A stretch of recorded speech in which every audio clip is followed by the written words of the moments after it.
Hello, Bucks fans. How we doing tonight? How are we doing tonight? I'm ready to go. I'm excited. This is a big game.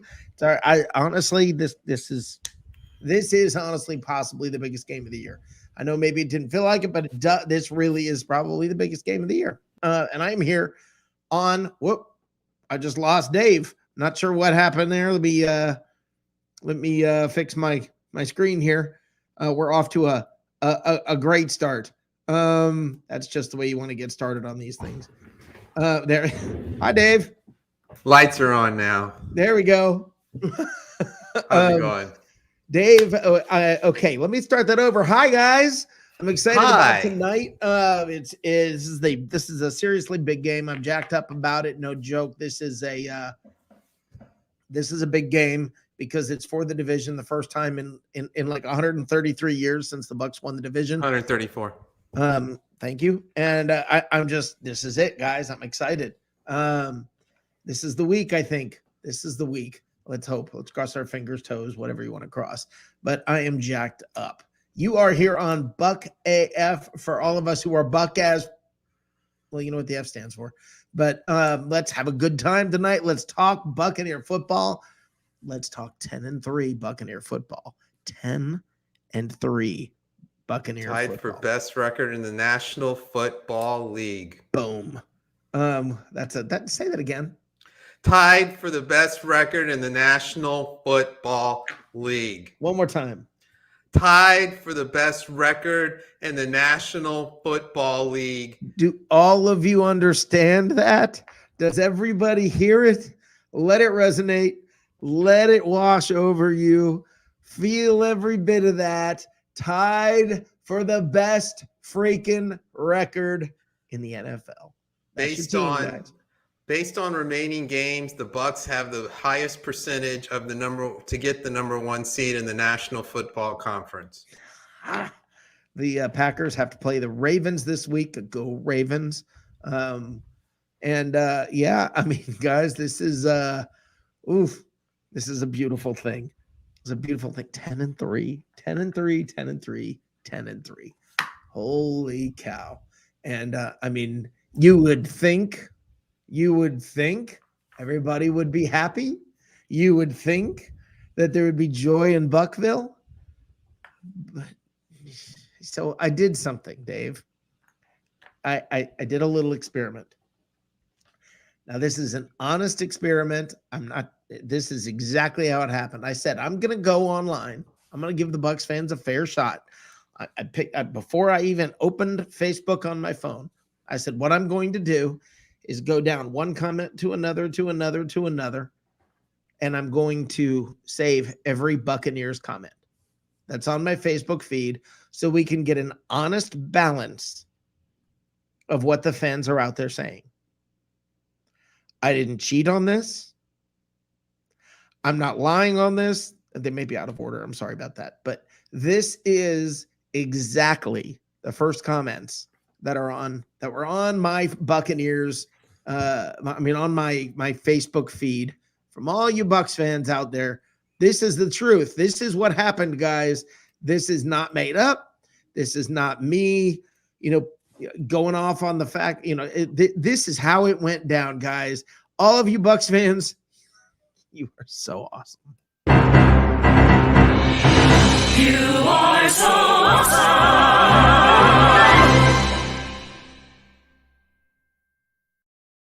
Mamas, daddies, hide the kids. Don't let them see what's about to come on the screen. Okay? Sorry. No joke, in the Tampa Bay Bucs fans group, I'm so sick of this second half BS. Complete defensive meltdown. I'm so sick of this BS. All of this BS. 10-3. They never trailed against the Bills. Never. I'm so sick of this. Some people still say Mike Evans is overrated, not a top 15. I don't understand. Somebody said something good. How about that? That was very demoralizing second half. Not sure if we can beat Green Bay or Arizona after that one. The play calling was abysmal. especially when we were up 24-3.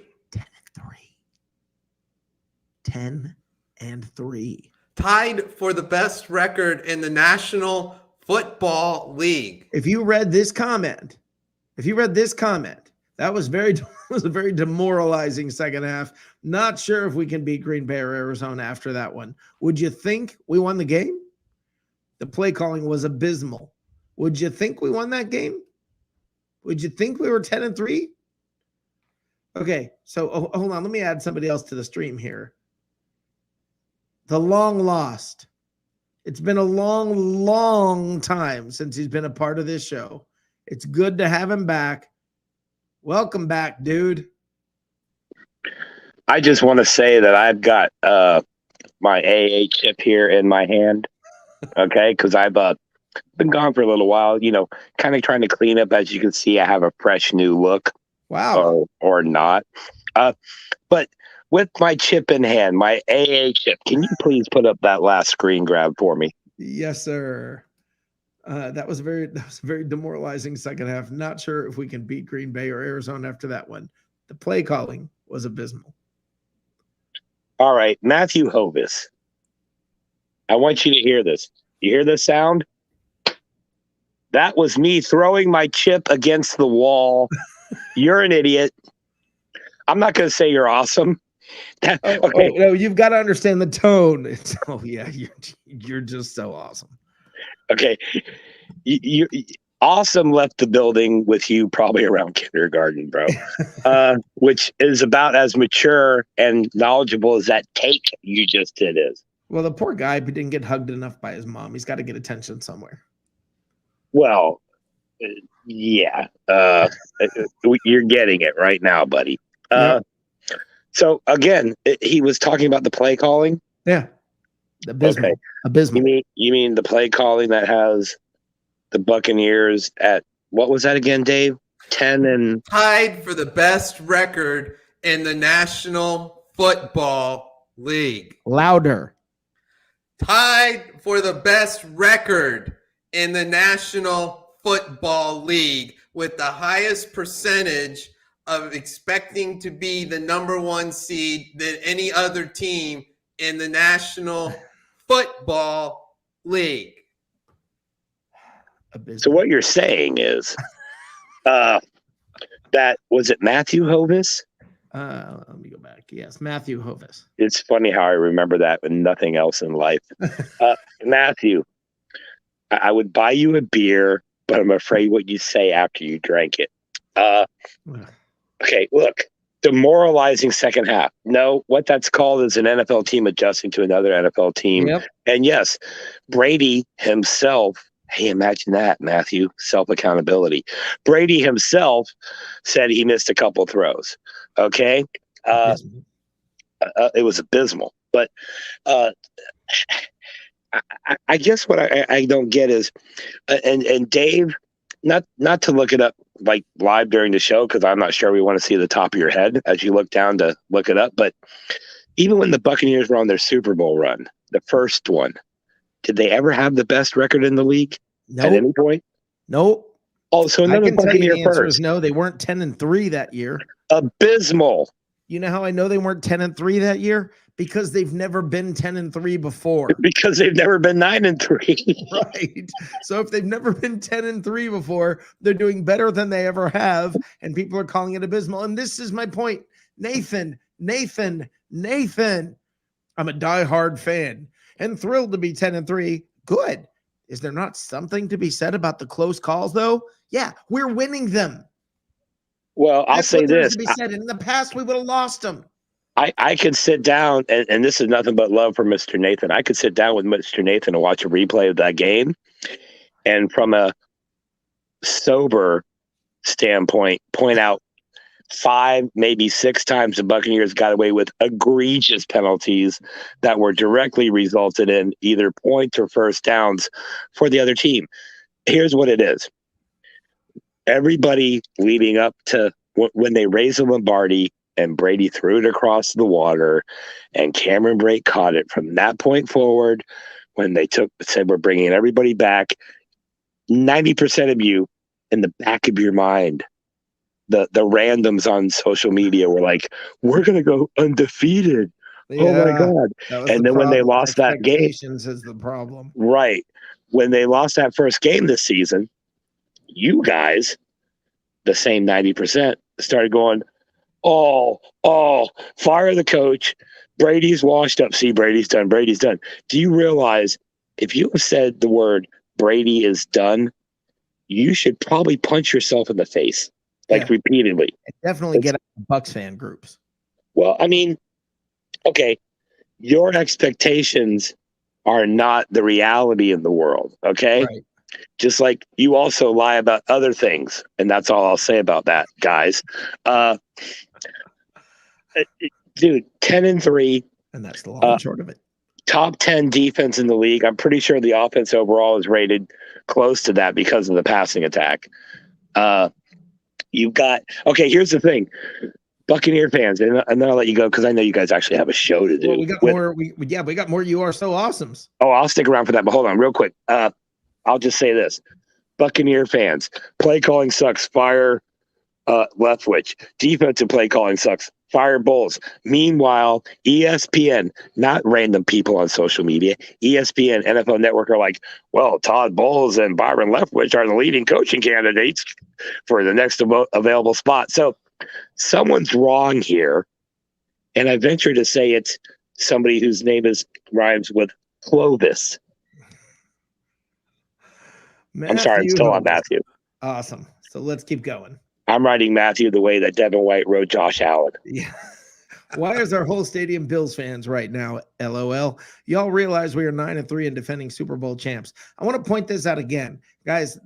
I literally just went down, and these were the Bucs comments after a win when they went 10-3, tied. Dave, for the best record in the National Football League.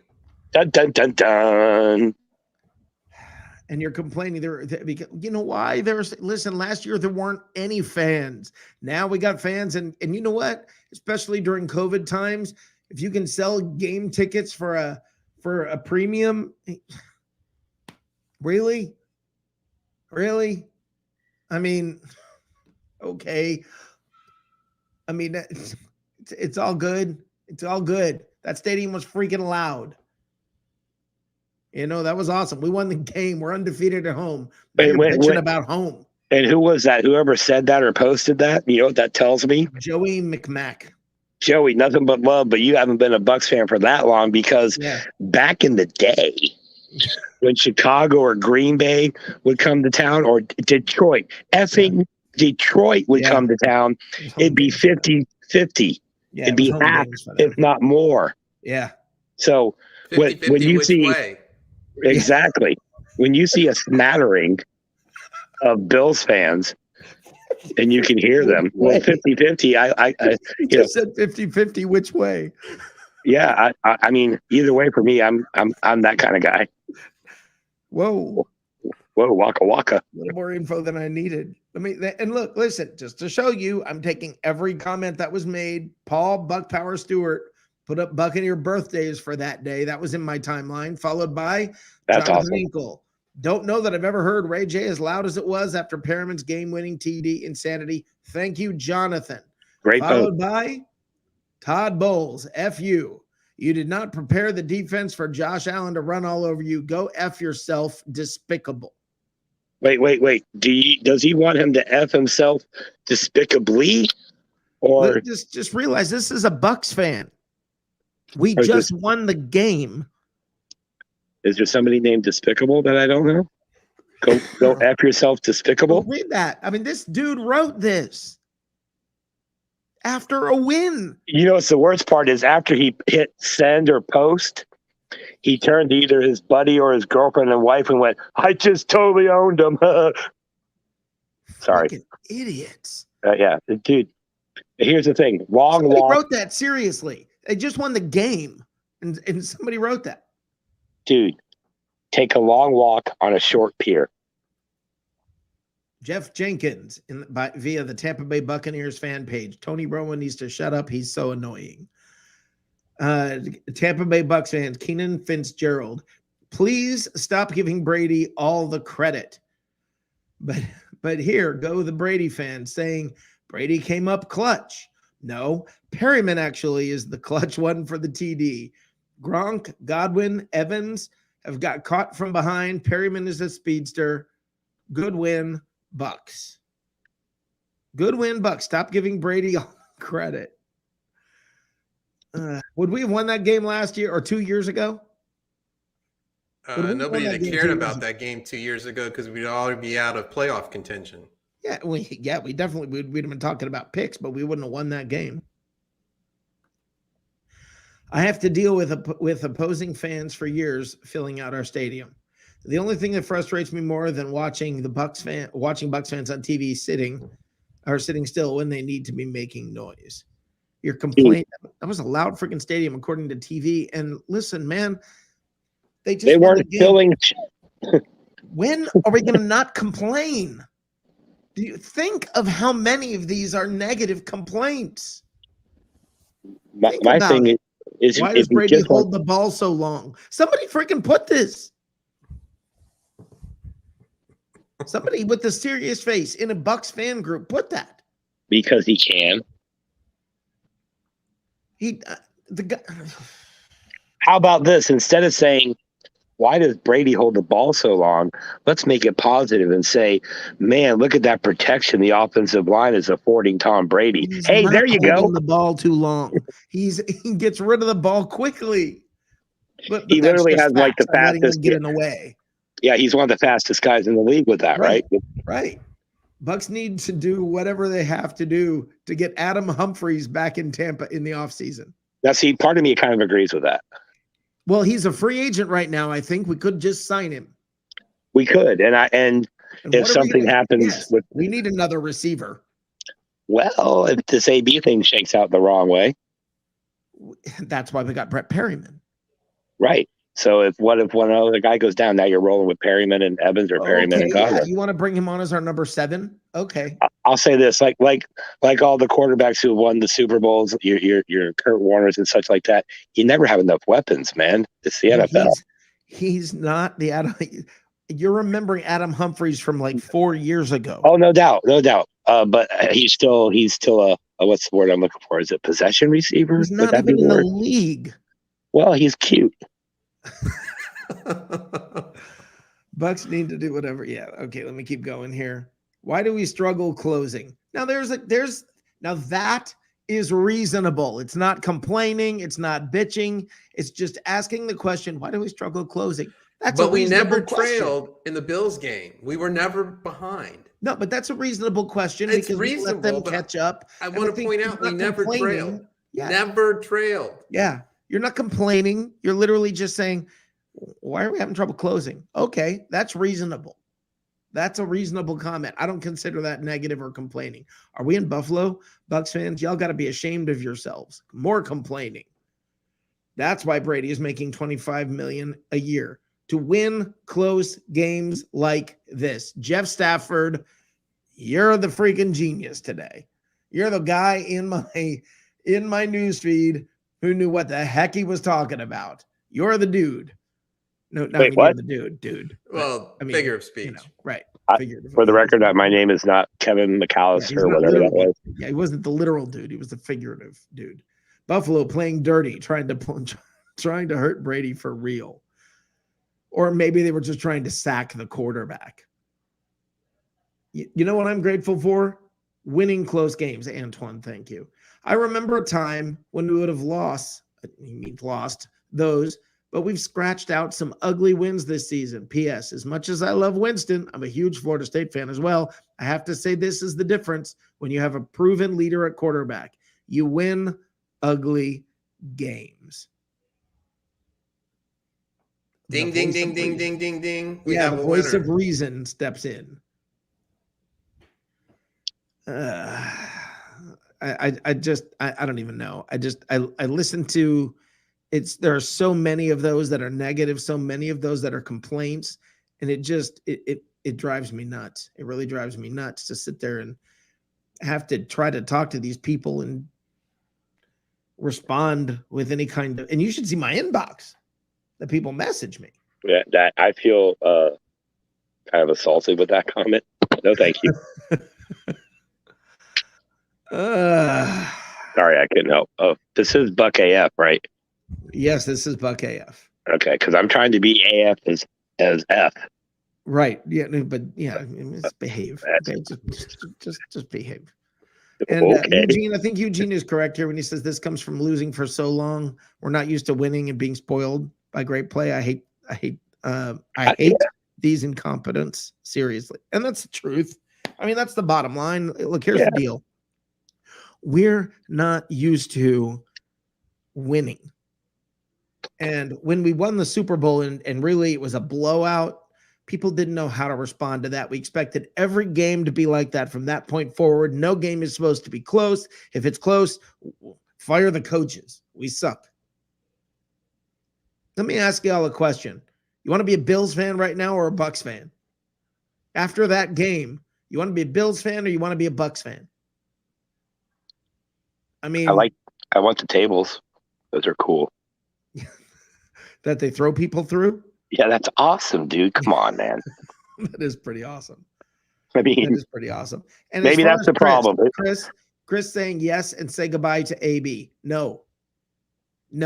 Because what happens when Godwin or Evans goes down? Evans grabbing his hamstring again or whatever. I mean, what happens then? You're going to be crying wishing you had AB. Can I just point out, and this is not a slight against Rob Gronkowski. He's arguably one of the greatest tight ends to play the game. But he got his ribs broken. I got to say this. Fred, real quick. Fred, I think he got cut. Go ahead. Rob Gronkowski, he took a hell of a shot, broke some ribs, punctured lungs. It took him a while to come back, right? Yep. Over the last 5 weeks, have you seen the abuse that Chris Godwin has been getting? He's getting trucked like at least 2 or 3 times a game. My point to this is shout out to Mrs. Godwin for giving him milk because it does the body good and builds strong bones. Yeah. Because Chris Godwin's been getting hammered for like a month. Yeah.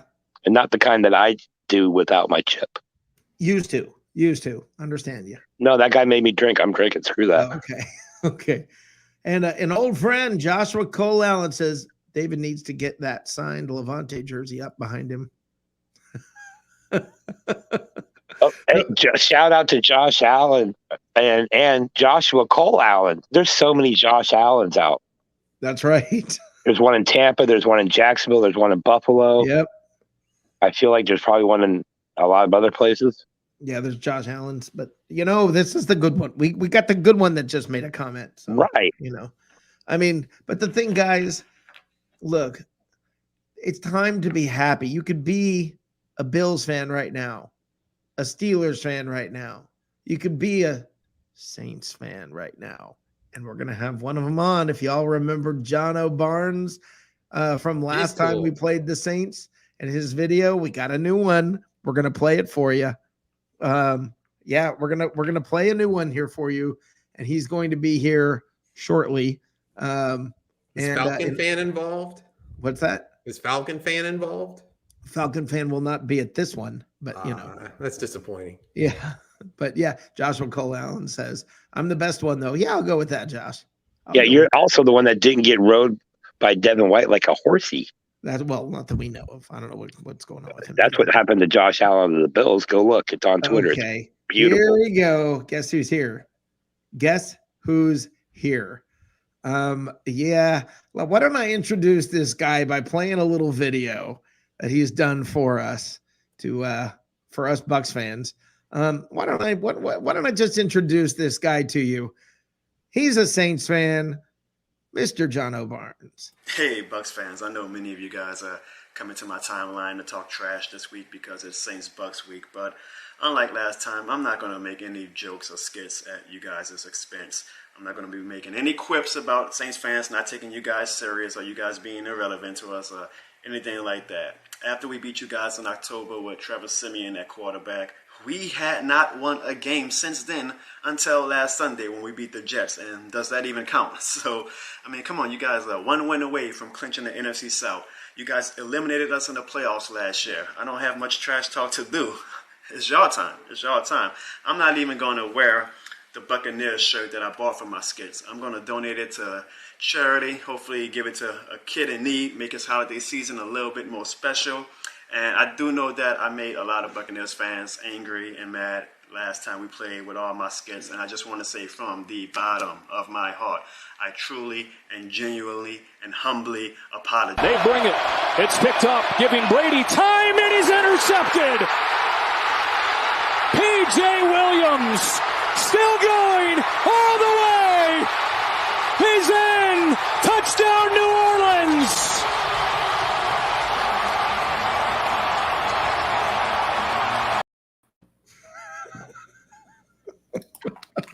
Well, it was great up to that last scene. I think it would be awesome if right now I could pull up that picture of Drew Brees looking back over his shoulder at the stadium one last time, saying goodbye one final time, because just remember that. Y'all, Jono, how are you? Great to see you, my man. Hey guys, how are you guys doing today? Oh, we're better, great. You know better why? than you, my friend. We're tied for the best record in the National Football League. Yeah. So, you know, I do want to say, all jokes aside, it's obviously been a pretty tough month for us Saints fans. Before that Halloween game against you guys, we did not win the game up until last Sunday. So, Danes, you know, all jokes aside, Rick, David, all jokes aside, we won the battle, but you guys are clearly winning the war. We lost Jameis Winston in that game. Since then, we also lost Alvin Kamara for about a month. We lost our starting tackles. It's been real rough, guys. I gotta admit, it's been. I'm not even a drinker, but it's been real rough. I'd tell you I feel for you, but I don't. Listen, y'all, you guys kind of have our number during the regular season. But you know, it is what it is, and I don't expect an easy game this week. I do not expect an easy game this week. I gotta say, guys, I really gotta say, hold on. It's tough. It's tough out here for a Saints fan. I mean, then I look at you guys, and you're coming off a Super Bowl championship. You're one game away from clinching the NFC South. You have Tom Brady. And all I can think of is, you guys lost to Trevor Siemian. Y'all lost to Trevor Siemian and Kevin White. I don't care what you guys do from here on out. Go win another Super Bowl. I'm sure it's a good thing you don't care. You guys lost to Trevor Siemian and Kevin White, and when you guys put that Super Bowl banner, if you win another one in 2022, I want you to put another banner that says, we also lost to Trevor Siemian and Kevin White at the peak of our franchise. Do you realize your big moment is like a first half of the season game one time in your home stadium? That's your glory moment. Oh, that's what you've got to hang your beanie on. We have now become so spoiled and entitled the past 2 seasons, Rick. You know, and it's sad because you would think Saints and Bucs fans are like a kindred spirit with each other. We both have had hard times. We both have had good times, you know. But you guys, y'all going Hollywood on me. I know the Super Bowl was in LA this year, but y'all so Hollywood now. Gee, talking about, oh, that was just one half for the mighty Tampa Bay Buccaneers. Wow. Listen, y'all. We are kindred spirits, but we don't have the bling, you know. But you know, we are kindred spirits. Other than that, and yeah, I mean, I feel for you. I do know what it's like to suck. We did suck for a long time, so I do know how you must feel. And I want you to know that from the bottom of my heart, I feel for the fact that you suck so bad, because I know it's uncomfortable.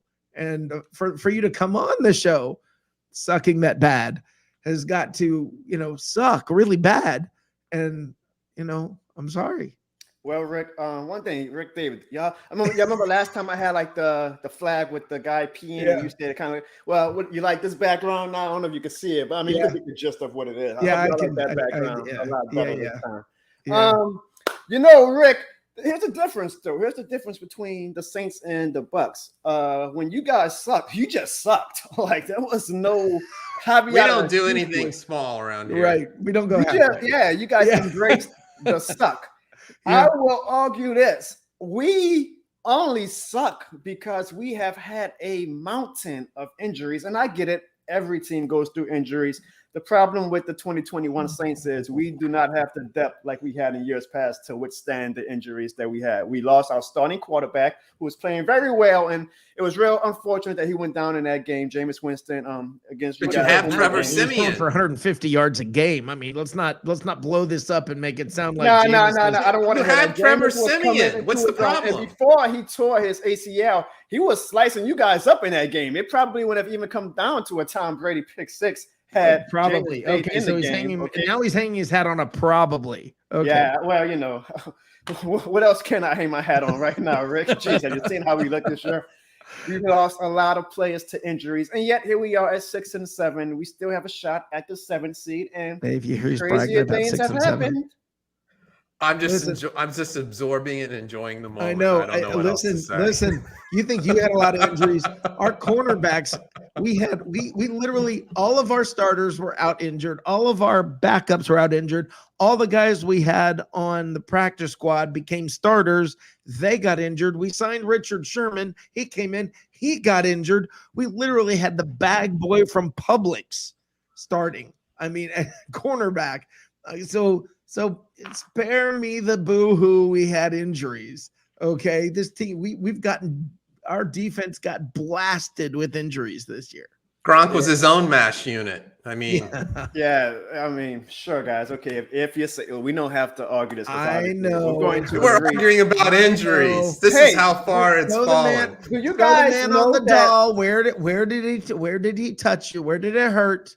Do you guys know that a Buffalo Bills fan sent me this beer? It is from Buffalo. And he sent me this funny note with it. He said, "Dear Saints fan, now we Buffalo Bills fans know how it is to lose to Tom Brady because the referee wanted to gift him a call by not calling pass interference. You have our condolences." I don't know what he's talking about. Okay, so you ready for this? John, you ready for this?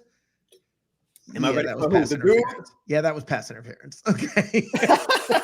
Yeah, that was Rick, it's not fun trash talking when you admit it. You're Yeah, supposed to- well, you're no, supposed to fight see, against it. this is the beautiful part of it is I can be realistic and right, and y'all still look like you suck this year. It's all good. It's all good. And we are tied for the best record in the National Football League. You guys are having an amazing year. It's You still yeah. lost to Well, Trevor listen, you Simeon. guys have had an amazing decade and a half, and we've sucked for the whole decade and a half. So eventually it swings the other way. It's our turn. So you can sit down for the next 13 years. I absolutely agree. And it's a little honestly, it's a little easier to watch you guys dominate. I mean, it's genuinely we're great fans like you guys. It's a little easier to stomach a little bit. So you At guys least are it's making not the Falcons, right? That's actually what I told my fiance last year. I say, look, if any NFC South team is going to win a Super Bowl, I would actually prefer the Bucs because my ranking of hatred is Atlanta, Carolina, and then you guys were like all the way at the bottom. That's not like even a irrelevant joke. Like I just had no ill will in my heart to you guys. I actually enjoyed that the past 2 years. The rivalry has heated up a lot, so that's been real fun.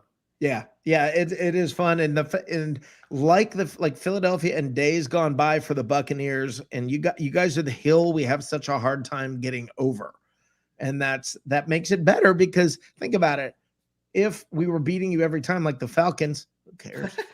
I mean, nobody feels this rivalry with the Falcons because we beat them all the time. I love a good Falcons joke. Who doesn't?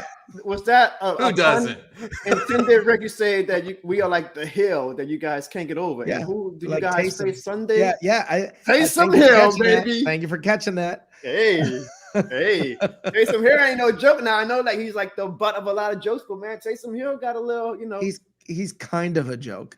He's not. I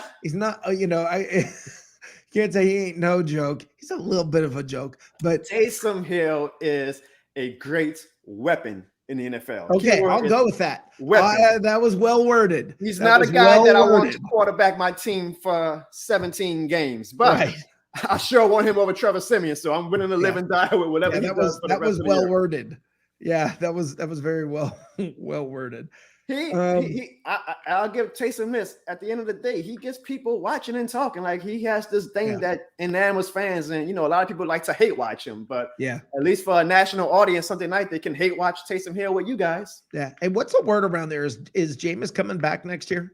So it's like such influx because we didn't get a full season to see what Jameis Winston can do, and I truly do think that he was kind of turning the corner with us as far as being able to pin down Sean Payton's game plans and the offensive scheme that we have, and was coming into his own. But now coming off of ACL, you have to wonder, does Payton kind of early on didn't really have trust in Jameis to start with, which kind of worked out in our favor because Jameis, if you look at the stats, I mean, he was a game manager basically, but he wasn't throwing picks.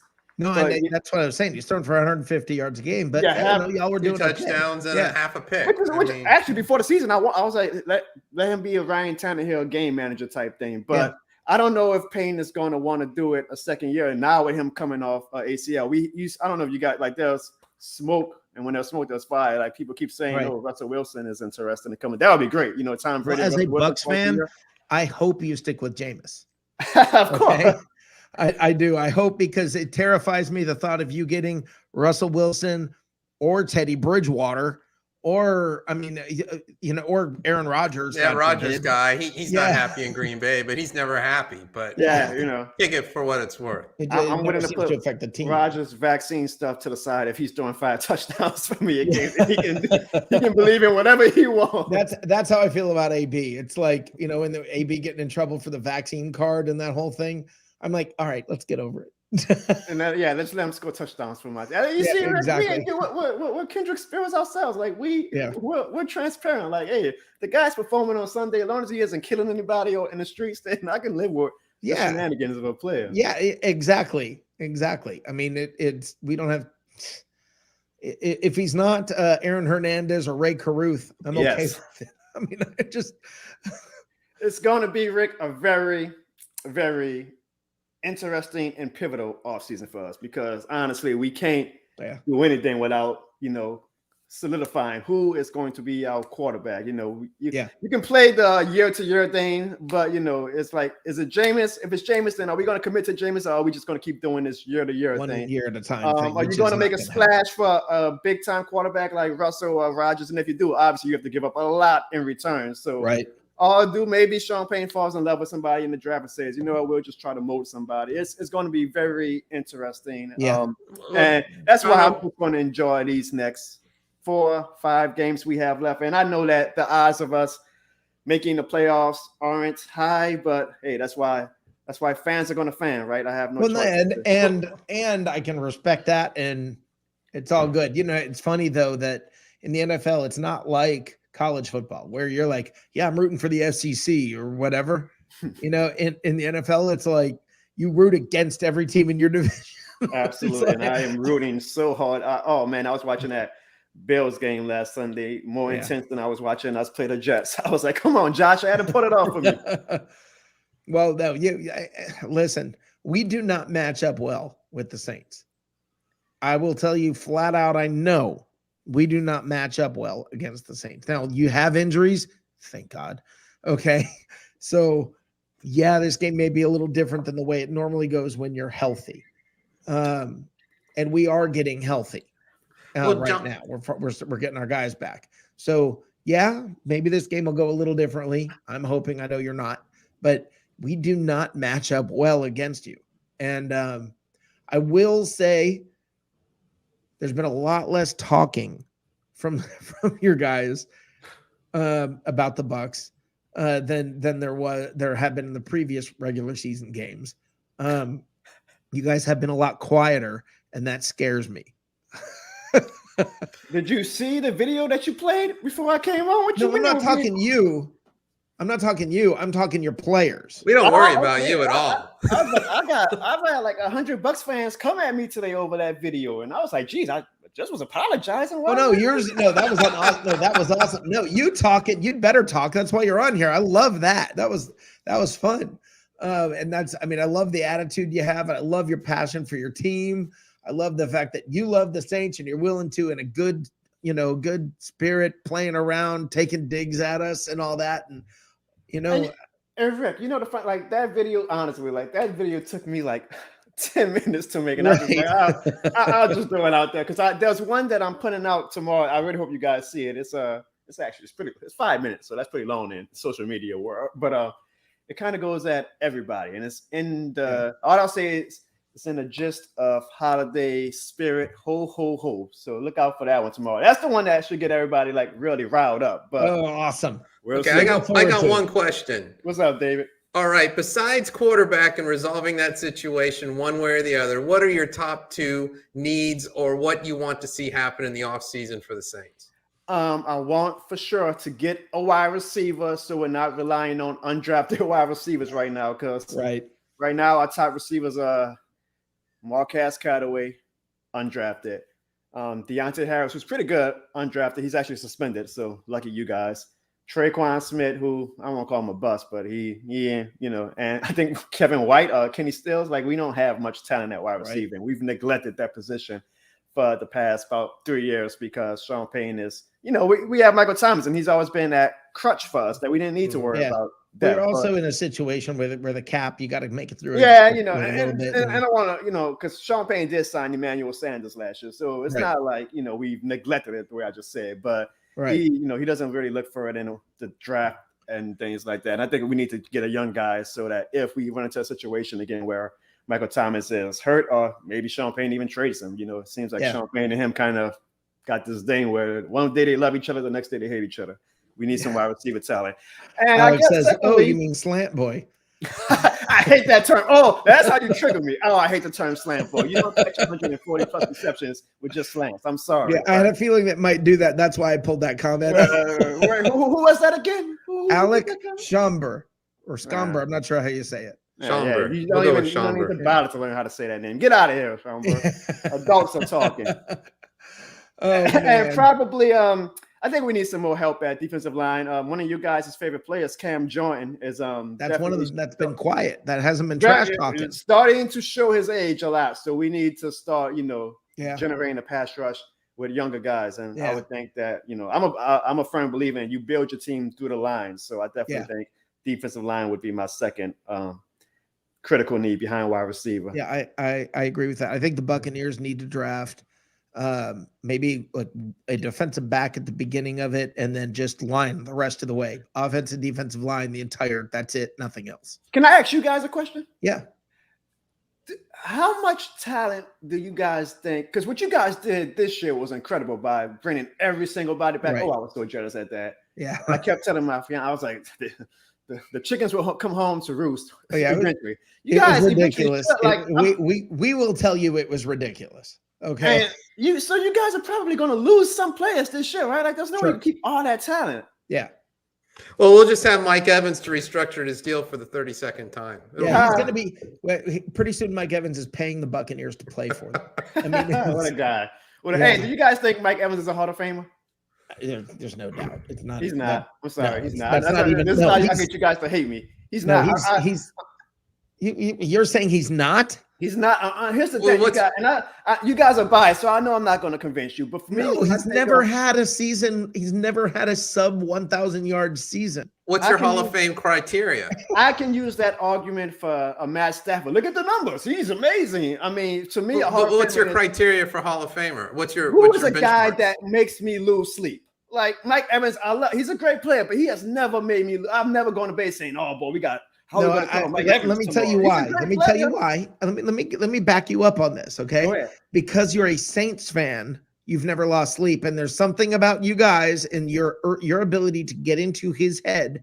His worst games were always against your team, and he got shown up bad up until about a little more than a year ago. He didn't show up against you guys, so I understand. And yes, you're not going to lose sleep over Mike Evans when you're already losing sleep over Rob Gronkowski, Tom Brady, Chris Godwin, AB, Leonard Fournette. I mean, yeah, I'm sure you're going to get bored listeing to the list because it's scary. Rick, what I'm getting bored at is that Trevor Siemian beat that team, so I'm not losing sleep over anybody, okay? No, Trevor Siemian did not beat that team. Gronk was out. No, you can say what you want to say, but we had a lot of injuries, just like you were talking about it earlier. It seemed to count when you were talking about them.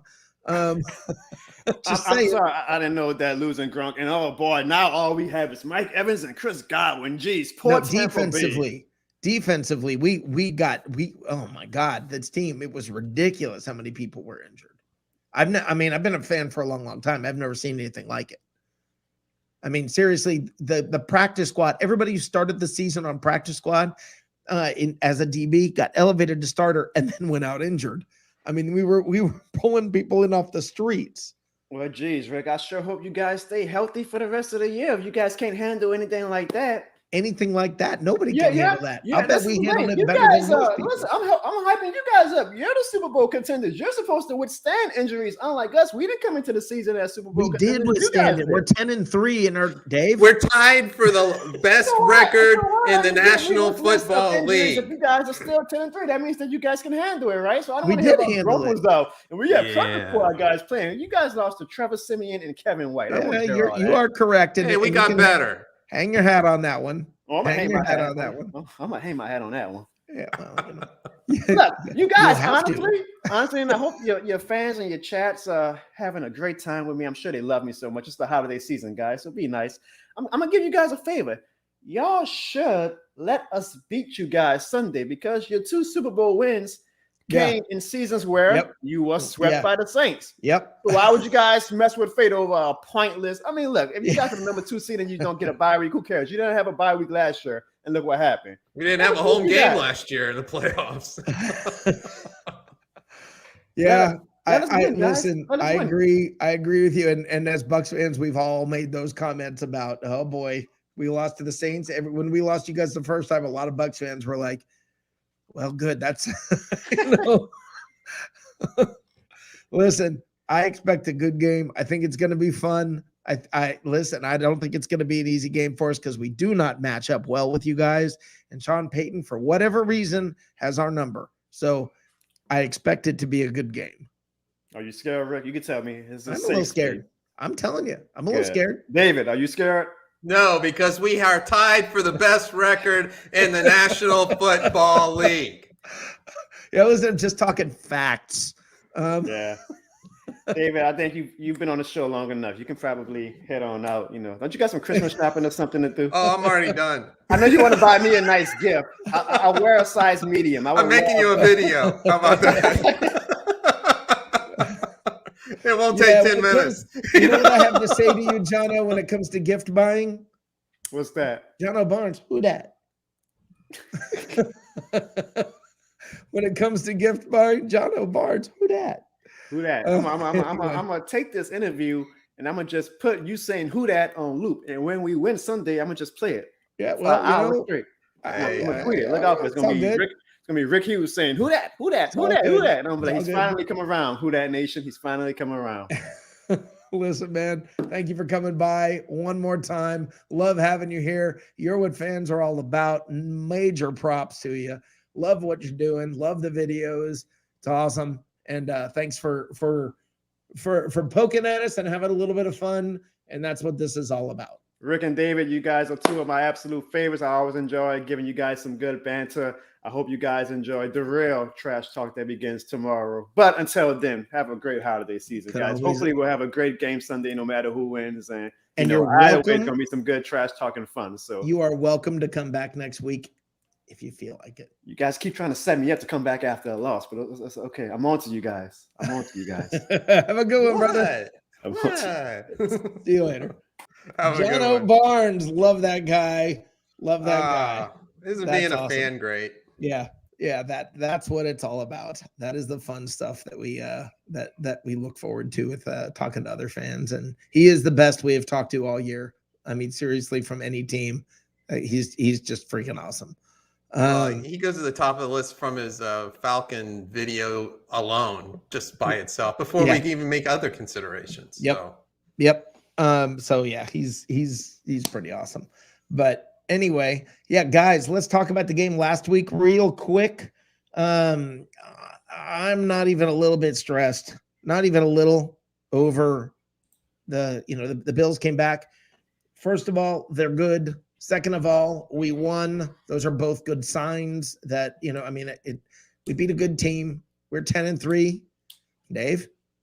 Oh, absolutely. We never trailed in the game. We were at home. We got out to a big lead. The Bills are a quality team. They were a Super Bowl contender, and nobody would have thought they would be behind the Patriots in their division. They are a quality team. They have not played their best this year, but they are a quality team. They showed that last year, and the expectations were this year. And look what we did.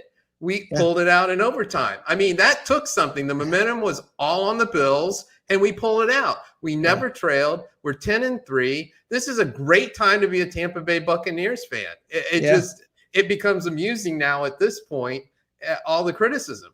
It's fantastic. When's the last time we had a guy who's probably going to win the MVP award 14 weeks into the season? Yeah. We have tied for the best record in the league. I may have mentioned that once or twice. And it's just fun. What more do you want? Yes, we want to win another Super Bowl, but we're 10-3. And as of today, what more could you possibly want? Yeah, I couldn't agree more. I mean, to me, it's the kind of thing where, as a Bucs fan, I look at last week's game and it was nerve-wracking. It was I'll say disturbing when they tied it up with the field goal. First thing I thought was, oh, don't let them get the ball first. Because I thought, if they get the ball first, we might be in trouble. And I got the ball first, and what did the defense do? Held them to a 3-and-out. And when they punted the ball, and it was out at the 6-yard line, a 63-yard punt went out at the 6-yard line, and we had 94 yards to go for a touchdown, or all we needed was a field goal. All we needed was a field goal, and Tom Brady ran onto the field. I wasn't worried. Remember Jameis's last game in overtime, and on the first pass he threw a pick six? And I remember before the pass being worried about it, like, oh God, here we go. It just this sick feeling in your stomach even before the pick six. Before that fateful game, when we lost on the first play of overtime because we were told we needed to. You better check your sheet. You look at my numbers, I'm balling. Yeah, that game. Brady walked on the field at the 6-yard line, and I started prepping to start the show, the post-game show. Because here we go. I mean, I knew it was done. And I wasn't worried at all. I realized when Brady walked on the field, I was like, holy crap, we won this. Now, is that early? Sure. They hadn't won the game yet, and anything can happen. I get it. Anything can happen. And God forbid the same situation happens and Brady throws a pick six, and all we're going to hear is, oh, he's just like Jameis. Even though our record is tied for the best record in the National Football League. I mean, guys, it's all good. It's all good right now. So the Bills game, I wasn't worried about it. I was not.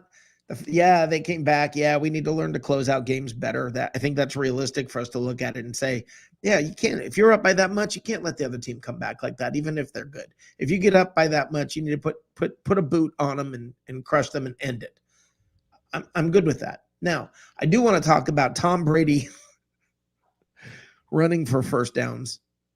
He's proud of that, by the way. Did you see? He was Twitter? very proud of that. Very proud of it. Yes. And not happy about the criticism received for his lack of running ability. No, right. If you saw his Instagram post or whatever, where he said, tell Peyton to bump up my speed rating or whatever. I mean, look, here's the thing. Like Arians basically said, and I was going to have the sound drop and I didn't get it done in time. But like Arians said, that crap's got to stop. Now, I know it was fun. Brady had a good time and we all got a laugh out of it. But when Brady was taking hits to get a first down when the team was already up, punt the ball. We need you in the game. We need you healthy. We need you for the rest of the year. It's a first down early in the game and you're already up by like 10. Stop it. Don't do that again. You're too important. You are too valuable to this team. I forgot which coach it was, but one coach famously said, sometimes a punt is a good play. And I'm as fun as it is. And guys, I laughed and, I pumped my fist and did all that when Brady ran for the first downs. If he can slide and, not get hit, I'm fine with that. But not getting hit like he did on the one first down, not fighting for that first down. You want to do that? Do it in your last Super Bowl. I'm good with that. Yeah, Tim. Do it in your last Super Bowl. Tim Witherspoon. Next year. Bringing the exact quote from Bruce Arians. And I am in complete agreement with Bruce Arians on that. You just can't keep doing that. He can't. And Johnny Dean mentioned earlier, and I didn't get to make the comment because Jono was on here, that the trash talk groups have all been hard at work trash talking. Johnny, I was talking about the players on the Saints have not been trash talking like they had in the past. They've been a lot quieter, and it's weird when Cam Jordan's quiet. It's weird when I can't remember who the other dude is, and he may be injured, but it is weird to not hear the trash talking coming out of New Orleans. Jim Melvin says Brady runs like a hippo, but he is surprisingly large and tough. That's my hippo. Any take that has hippo in it, it's an A for me. Yeah. If you can bring up a hippo, it's all good. It's all good. By the way, everybody, I want to throw this in here. Everybody in chat, doesn't Dave look beautiful tonight? Because guess what Dave did today? Dave got himself a facial. Why? It's Dave's birthday. Everybody tell Dave happy birthday. And Dave, I need to add that my daughter's an esthetician. So There you go. Yep. And that's awesome. That is awesome. So happy birthday, Dave. And I'm glad you made it back for the show. That's commitment. How about that, guys? So yeah, it was good to have Dave back. I missed you on Sunday. We had a good, fun, very lively post-game show, but it was good to have you back. And as Johnny Dean says, Dave, happy birthday. You're so pretty. That'll mean a lot to my daughter. Yeah. And yes, exactly. You're a beautiful man. But yeah. And Tim Witherspoon says, happy birthday, 10-3. That's right. It's guys, it's so there's so much to be excited about. Now, this week's game, let's talk about this week's game against New Orleans, because the Bills, that's in the past. Let's talk about it now. The Bucs have a 4-game lead in the division, and there are 4 games left. What that basically means, win one more, and the division is yours. There's no other angle we need to worry about if this team, Carolina and Atlanta and blah, blah, blah. Win or tie, and the division is ours. I believe that's the. Oh, no, wait. If we tie, it's not. Oh, hold on. We have a call coming in. I don't even have my phone plugged in here. I think this is Al, but let's find out for sure who we have here. Okay, let's see if that worked. I plugged in as quick as I could. How you doing? What's up? Hey. All right. Tell everybody who you are. Alex. Yep, it's Alex. All right, Alex. I wanted to be sure before I said something stupid. How you doing, my friend? Doing good. And what's our record, Dave? 10-3. We are tied for the best record in the National Football League. Never gets old, does it? It never does. I don't mind hearing that. Where was he at on Sunday? It was his birthday and he was on vacation. So, I mean, birthday week on vacation. He was vacating. He was with his wife. I mean, it felt different. I don't need any more specifics than that. Okay. No, you don't. I'm a very private person. Oh man. Oh man. But yeah, it's but I did get text messages from him about the game. So even though he was on vacation and couldn't, he was still he's that kind of Bucks fan. He's paying attention. So I mean, that's pretty awesome. But yeah, now the Saints game this week, Alex, what are you thinking?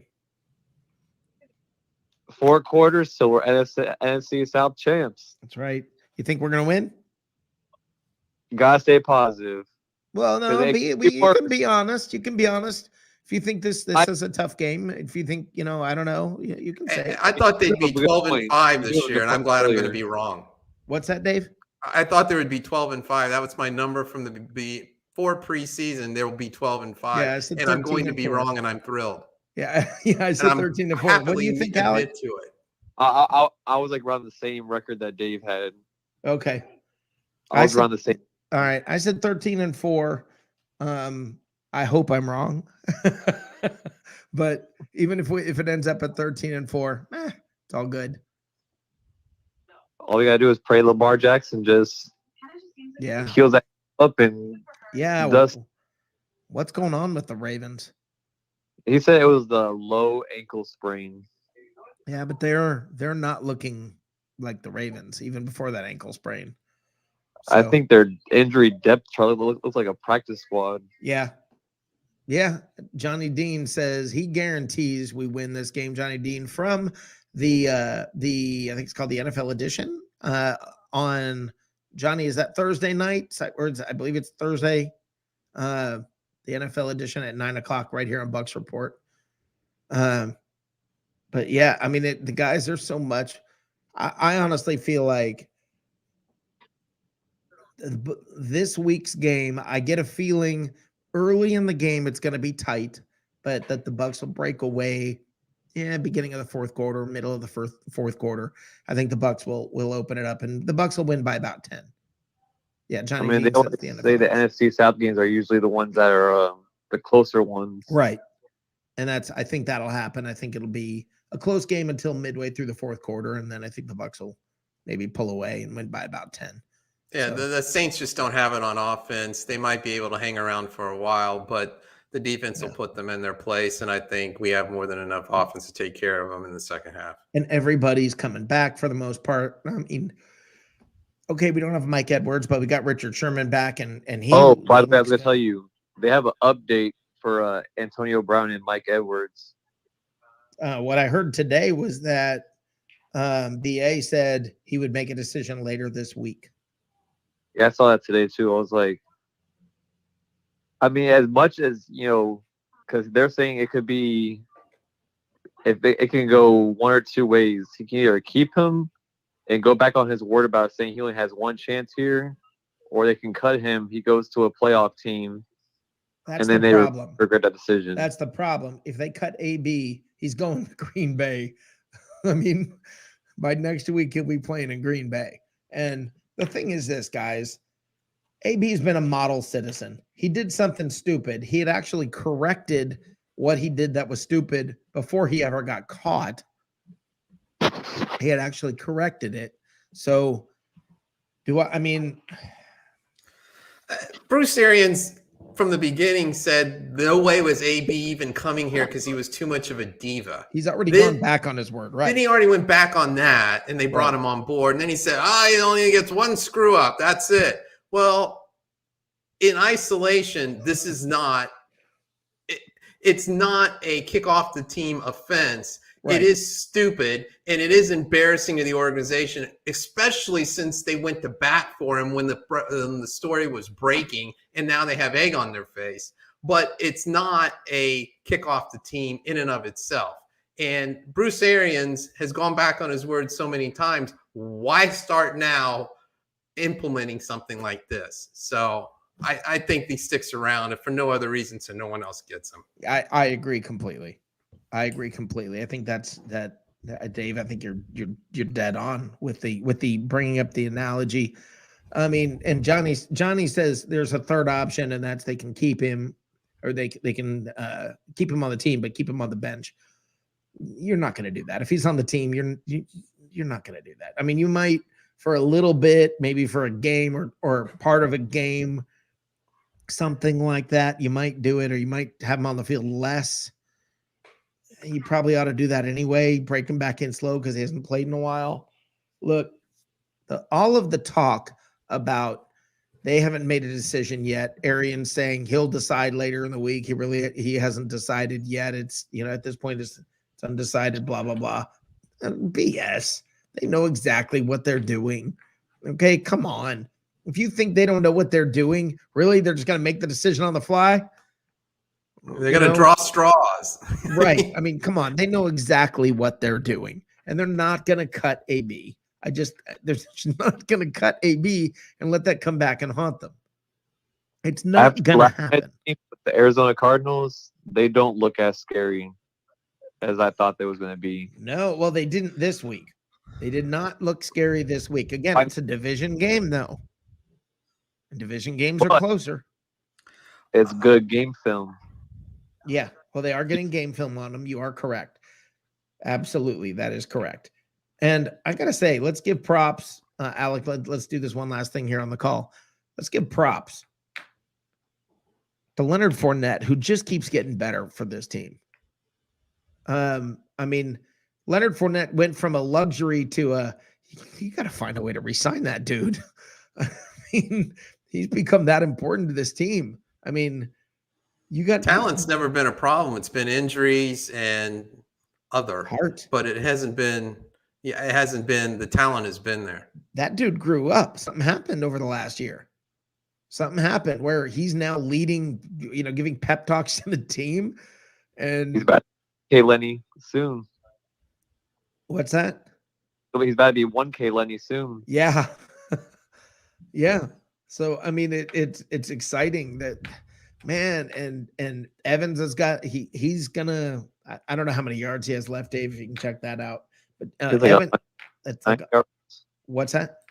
He's like 189 yards. Yeah, it's something like I was thinking it was a little over 100, but I don't know. To get to 1,000, Dave's looking it up. We'll have that answer in a minute. But Godwin's over 1,000. Fournette's going to go over 1,000. I mean, this team. 1,000 if you would have played. Yeah, probably. You're correct. So I don't know. I mean, this has been crazy. What stat did you want about Fournette? He's got 778. No, I want Evans. How many more yards until he? Oh, I'm sorry. He's got 885. Godwin's already at 1,054. Yeah. Okay, 885. You said so. He's got 115 to go. Right, and rushing, Fournette's got 778, and add another 421 receiving. So he's already over 1,000 yards combined on all purpose. But I mean, he's 778. He's got 4 games left. I mean, what is that? Dave, do the math real quick. 222 divided by 4, 65 yards a game. 55 and a half. Most of the bits. What? Let me make sure I got this right. You're talking about Evans, right? No. What is Fournette? 222 divided by 4. 222 divided by 4 is 55 and a half. Okay, 55 and a half per game the rest of the way, and then Fournette goes over 1,000 rushing. There's a good shot that's going to happen. Most Jets. Yeah, most of it will be against the Jets. So yeah. If he doesn't have a good game this week or next week, he still has the Jets coming. So, I mean, it's. And as the year goes along, you're going to run more. You're going to be running the ball more. So, yeah, Evans needs 115. Yeah, divide that by 4. You're looking at, less than 30 per game. You're looking at like 28, 29 yards per game is all Evans has to do. You want me to look up any Ronald Jones stats? No, yeah. How much is a ticket to, yeah, I mean, wow. Playoffs, we trust. Yeah. Rojo, gosh, the guy runs hard. But can we stop the debate? I mean, I don't even hear the debate anymore.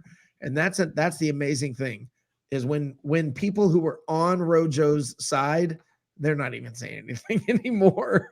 I mean, I was going to ask you on Sunday but it completely slipped my mind.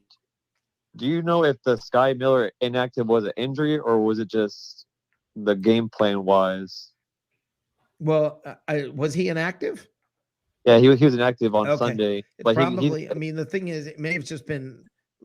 I mean, there are going to be receivers you're going to put, that they're not going to use. And if we've got Rashad Perryman, guys, I know we all love Scooter. We love Scotty Miller. You love any guy that has a fun little nickname like that. That's why everybody loved Rojo, because he's got a nickname like Rojo, where you got to like a guy named Scooter and all that. But Rashad Perryman is a serious weapon, and he's fast like Scotty Miller, and he runs better routes and does more things than Scotty Miller does. So, guys, Scotty Miller's expendable, and I'm sorry. I know that I'm hurting some feelings out there, but Scotty Miller's expendable when it comes to having Rashad Perryman. If Rashad Perryman wants to come back to the Bucs next year, Scotty Miller will probably not be back with the team. I think next year's his last year. Yeah. Yeah. Will this be the game Evans breaks 1,000? That would be great, especially if John Ho comes back next week. And then he said, that is my bold prediction of the week. I think he's saying that Evans will break 1,000 this week. Evans typically doesn't have great games against the Saints. So, yeah, that is a bold prediction, Johnny. Props to you for it. I think it'll be one more game. I think it'll be against the Panthers the day after Christmas. I think it is. I think that's when the game is. That game. Yep. And we will get together, Alec, when you come. Hey, I'm still down with Johnny. Throw me in. He's going to get 116 yards or more receiving this week. This week. Wow. I hope you guys are right. And Brady tends to focus on those things. That's one kind of cool thing about Brady is he knows when a guy's going for something like that, and he tends to focus and make sure they get it. Just make sure you get the ball back if it's tossed in the stands, or don't toss it to begin with. Don't toss it in the stands. Last year, did you see that Bucs guy? Yeah, the Bucs guy. He was going for that ball. Yeah, they touchdown. Yeah, they went into a whole thing on Good Morning Football about that guy. They had his name. They gave his name. He's like some sort of an intern there, with the team. And as soon as that ball hit the ground, it's still spinning on the ground when that 700 touchdown was thrown. He is on it. Yeah, he was. I think B had to have a certain amount of catches in the week 17, and Tom Brady made sure he got those catches so he can get that paycheck. Yeah. And the question is, somebody just brought up OJ Howard. They said OJ Howard is gone after this year.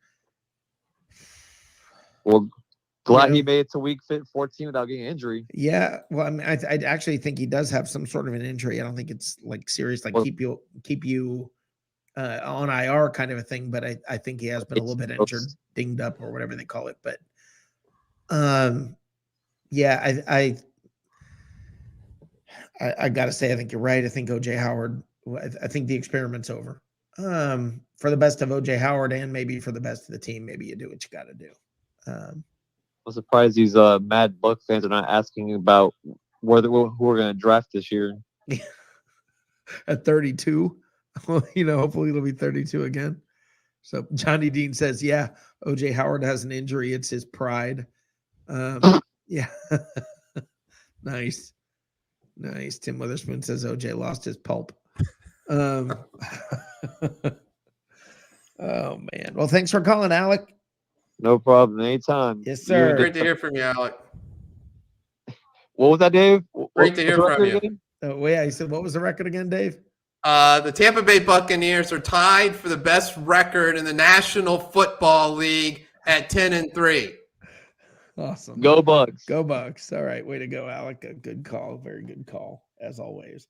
Love the comments and love the call by him. But yeah, guys, there's so much to be looking at and watching and going, what the heck, man? I mean, it's exciting. It really is exciting to sit there and see the team going into a game like this. And I want to hear from you guys. Give me predictions. What do you guys think the score in the game is going to be? I mean, I want to hear that from you guys. And before the game's over, Dave and I will give we'll give our score that we think it's going to be. But right now. I mean, we got a lot of viewers on right now, so we're going to hang around for a little bit, or at least I am. I don't know if Dave's got to go. It is his birthday. So Hey, I've already celebrated, man. I'm good. okay. But I'm hanging with I the mean, Buck fans. That's what I'm doing. That's my birthday choice right there. there you go. What is the spread in the game right now, Dave? Do you know? The spread. Yeah, Johnny just asked what the spread is on the game. I'm gonna guess Bucks by 5. Let's see.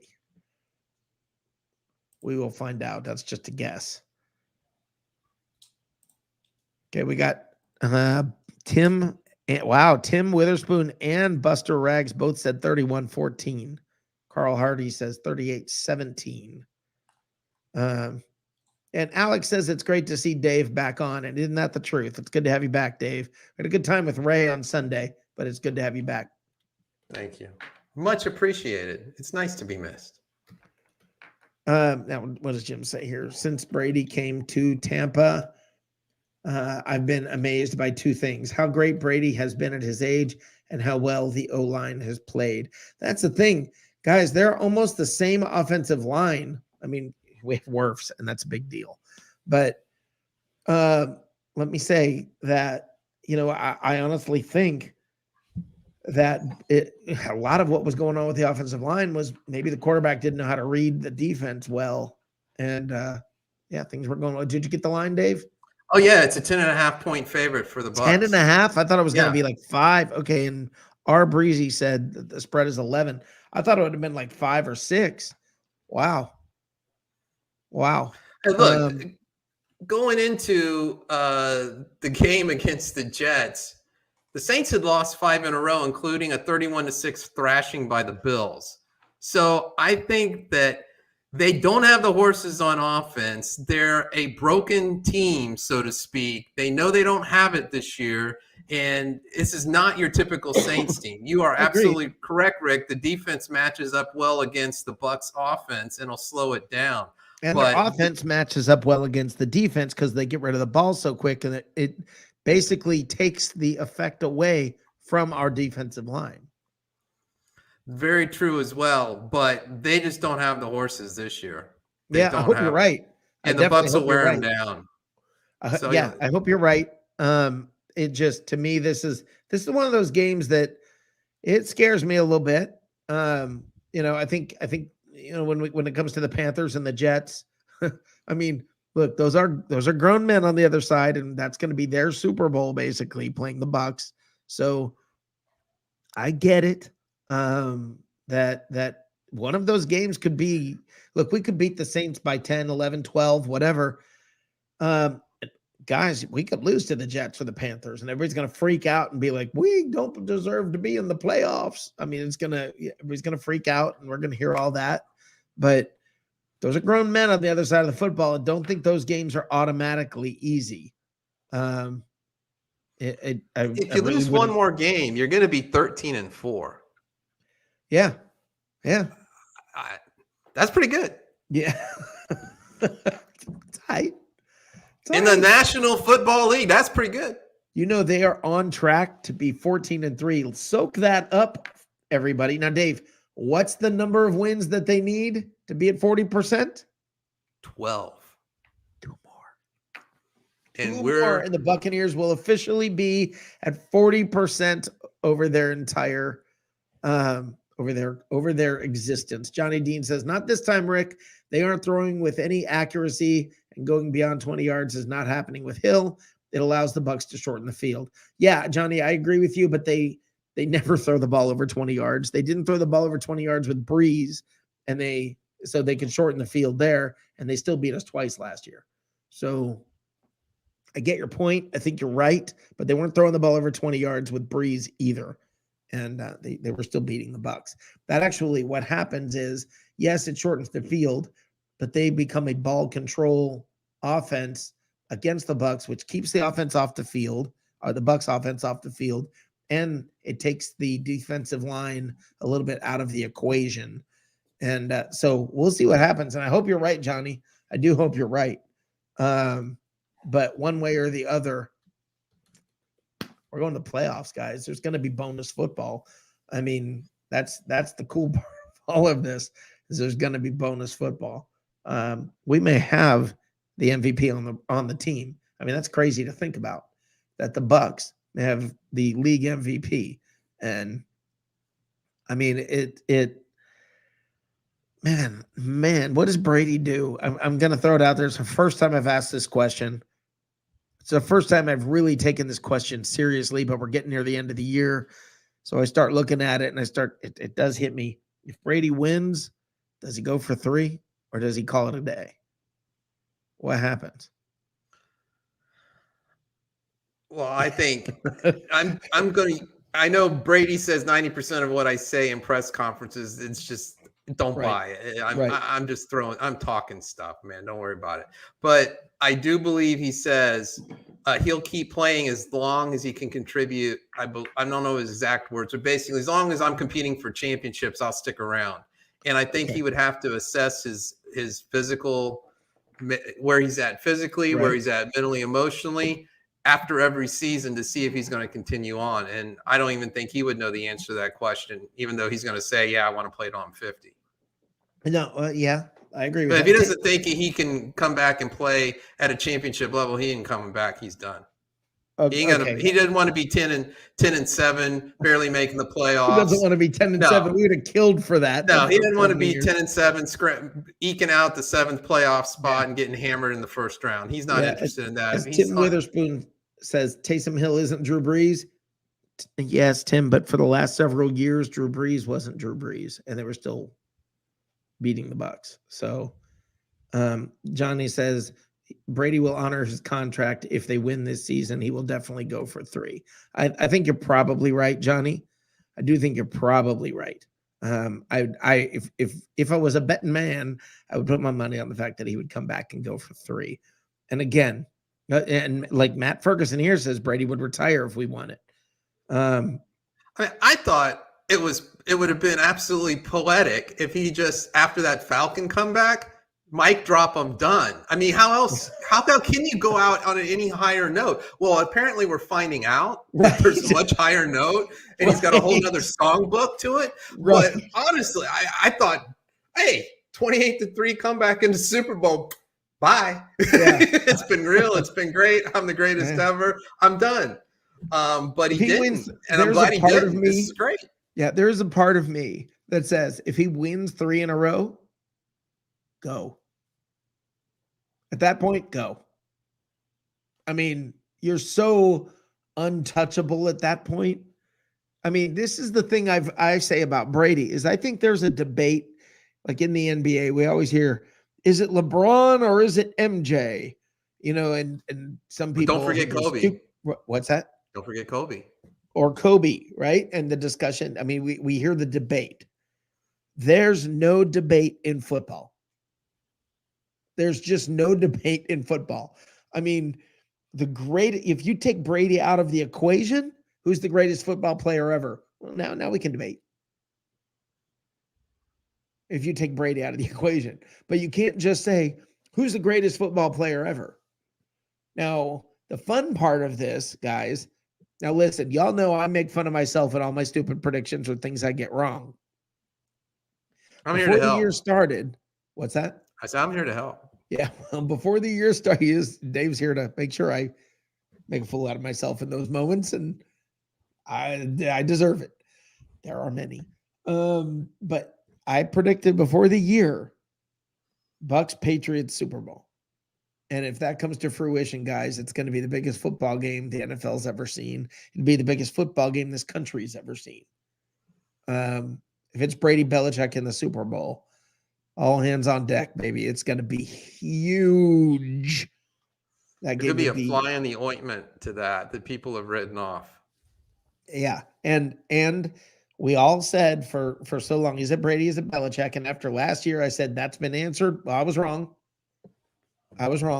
All it took was $163 million in free agents. Yeah, well, but you got to know what you're doing with it. I'm not gonna. I thought that wasn't the Patriot way, but it became the Patriot way when it was that was the path of least resistance to become relevant again. The Patriot way is doing what you have to do to win, and that is the Patriot way. And you know, I believe their mantra, like if you remember with the Raiders, it was just win, baby. With the Patriots, it's just do your job. Just do your job. Just focus on your job. Don't worry about the guy next to you. Just do your job. And to Bill Belichick's credit, when we were saying was it Brady or Belichick, apparently it was both.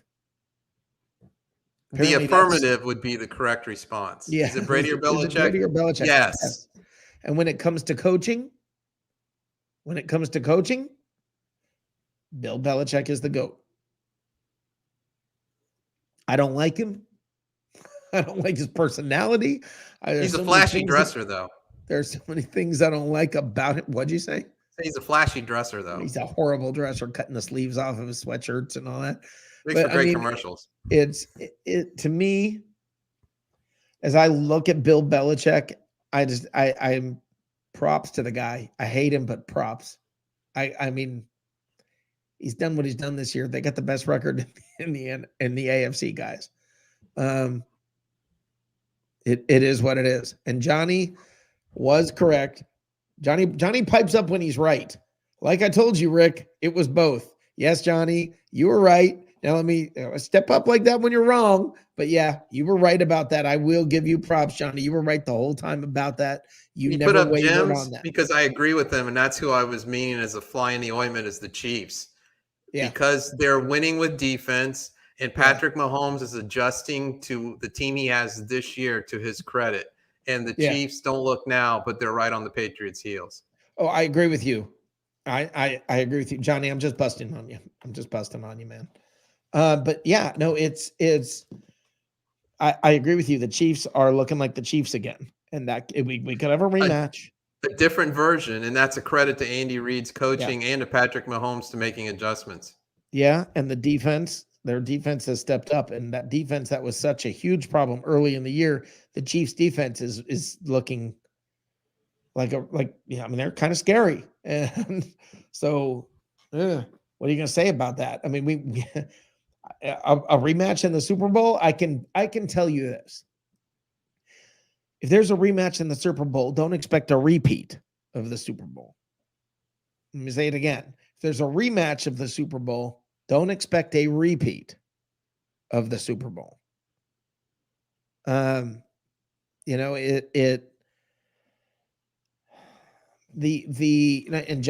just said that he was very wrong about the Titans this year. Well, injuries, dude. Derrick Henry went down. You were right until Derrick Henry went down. I'll stand with you on that because I thought the same thing. I thought the Titans were going to be good, and it fell apart when Derrick Henry went down. That whole team runs through Derrick Henry. So that what are you going to say about that? That is what it is. Maybe they should have Rojo back there next year. Maybe that's where Rojo is going to end up. So I don't know. Please tell me that the Bucs are going to find some sort of a way to get Lenny back in the fold. I mean, I can't see any way that they bring them all back for a third year. So folks are going to be gone. And this is the thing, Bucs fans, start preparing yourself now. As a matter of fact, this is hitting me right now. I'm going to do this preemptively. It's been a long time since this moment has happened, but it's time.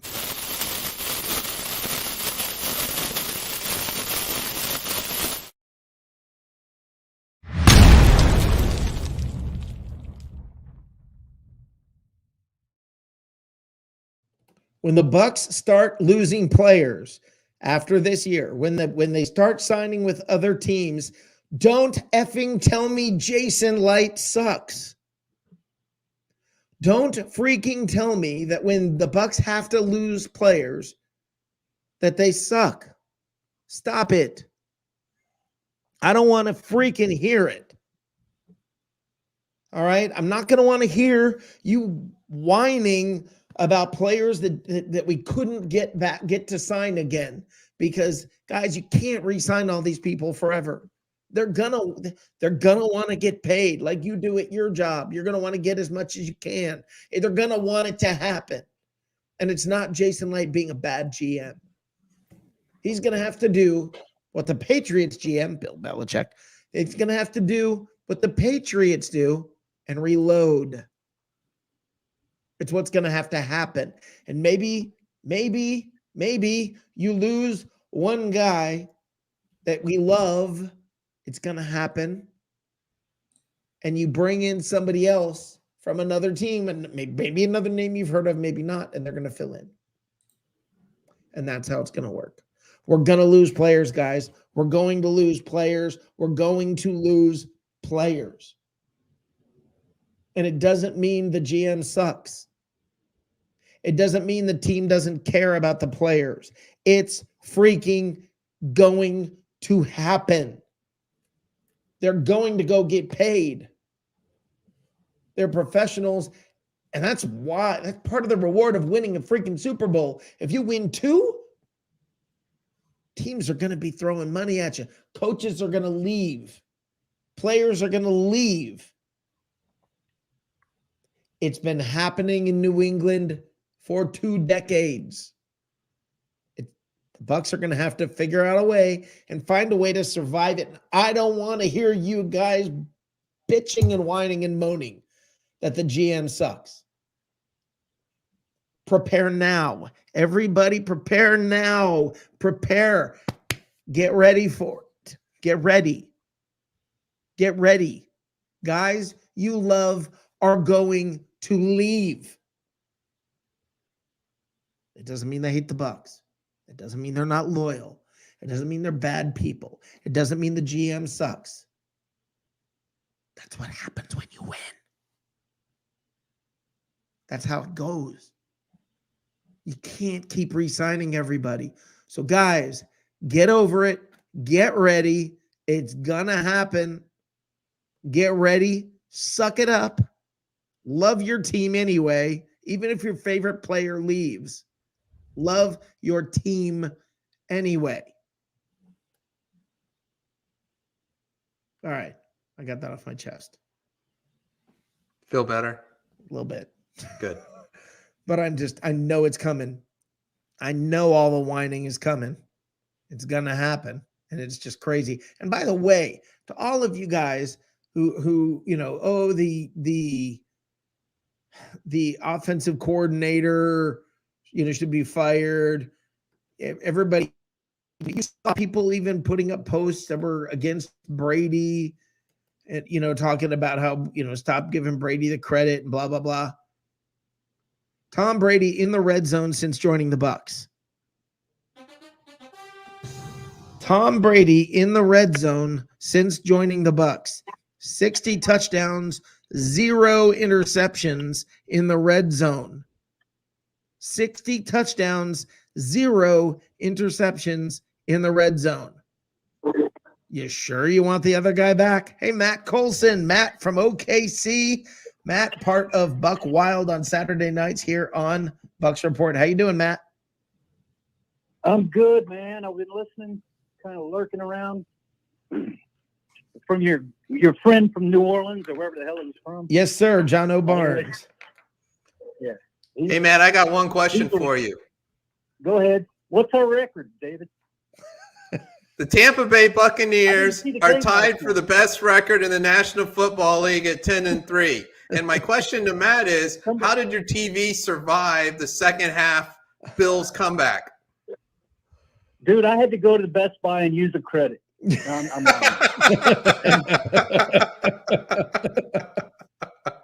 You remember, you guys are old enough to remember this. Remember when Warren Moon lost to the Bills, or maybe it was Verse, I can't remember, but they were winning at halftime like 28 points. Oh, yeah, and then the second half 31-3 or something. Yeah, I guess the Frank Bills Reich was the quarterback. Frank I Reich, think. yes. Music City Miracle. Yeah, that is what I was feeling when I was watching the game last weekend. Yeah, that was a playoff game. Oh my God, this can't happen. Yeah, that was a playoff game, though. So was this one. No, it was not. We got a 4-game lead in the division. It was not a playoff game. It was a playoff seeding game. They needed to win. Was it? It was. Yeah. No, I agree. They got to stay in contention. I agree, but the thing is, let's not overstate it and be melodramatic, Matt. Here's the thing. I mean, when that happened, when the Music City Miracle game happened, the Bills went on and played the next week, and the and the other guys went home. Yeah, I understand that. I remember it was a shorter season too, so there's a lot of things maybe different. Yeah, but it was a similar kind of feeling. It's depending on whose team you like way back in the 80s when that happened. Anyway, long story short, I was calling just to give you props because your little rant is right on the number. Yeah. And I can see it happening. Yeah. Prepare for it. It will happen. I'm Mr. Pragmatic. I don't like to see things half full, but it's not Jason Light's fault. Everybody wants to go get paid. What will surprise me is if we're wrong and we get 19 out of 22 guys back. That could happen. That could happen. If we're going for three in a row, don't be surprised how many we can keep. If salary cap's going to go up. We don't know how much yet. I don't believe. Yeah, I agree with you, Matt. I do agree with you that we can probably keep 19, maybe even 20 if we're really lucky, out of the 22. I think that'll happen. I don't think there's going to be a mass exodus, but I think what I want to prepare players for or fans for is, guys, if we end up with, and this is just horrible for me to say, I'm going to say this, and guys, I don't want to say what I'm about to say, but God forbid we end up going into next season with Mike Evans, Brashad Perryman, and AB as our receivers because Chris Godwin's moved on because you can't afford to pay that dude because that dude's he's gonna be able to bank.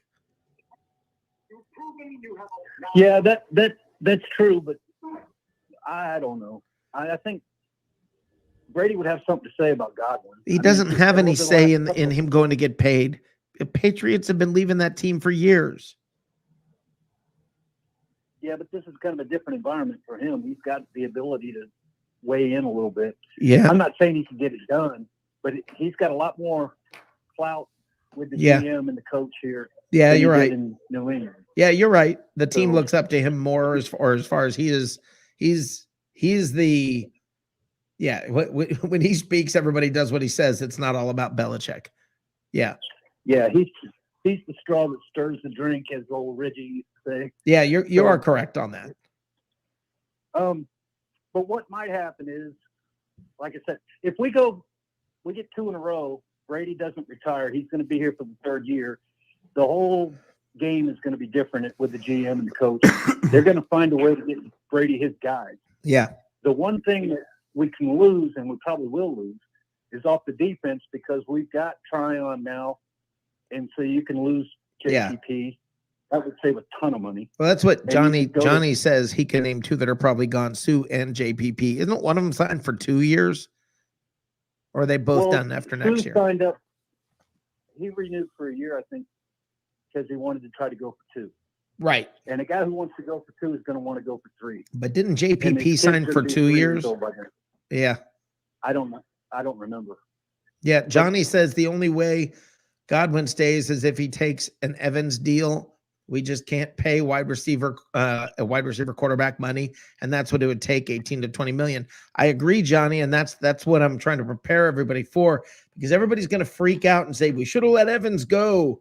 We should have done this. We should have done that. And listen. Cameron Brate needs to pack his bags. They always want to get rid of him. Yeah, everybody wants Brate to go. Let him out of town. Yeah, Rojo could go. It wouldn't break my heart to see Rojo. Well, I think Rojo's gone. I think he's already gone. I really think that I think Rojo's gone. I don't see the need to keep him at all. Right. Especially if Bernard's not hurt. Gio Bernard, I don't remember what happened to Bernard. What was it with him? He's gone for 4 to 5 weeks. It's an MCL sprain and hip a hip sprain or something like that. I don't remember what it was with his hip. He's on the IR. Yeah, for 4 to 5 weeks he's out. Okay, so he'll be back for the playoffs if needed. Yeah, or he might miss the first game of the playoffs. We'll see. Yeah, well, that might be good for him because he's a little bit older. But what you were saying about get ready for next year, if we win it all this year, everybody better have their party, go to the damn river, and get out there and try to catch a Lombardi that's being thrown around. See if you can get involved with that again. And this time be prepared. Don't get drunk beforehand. Wait till that's already been tossed around, and it doesn't go to the bottom of the lake. Yeah. But It when does is the float. last time we sat It does here float. in the season and said, "Are we going to get a game off in the playoffs? Are we going to win the division and the conference?"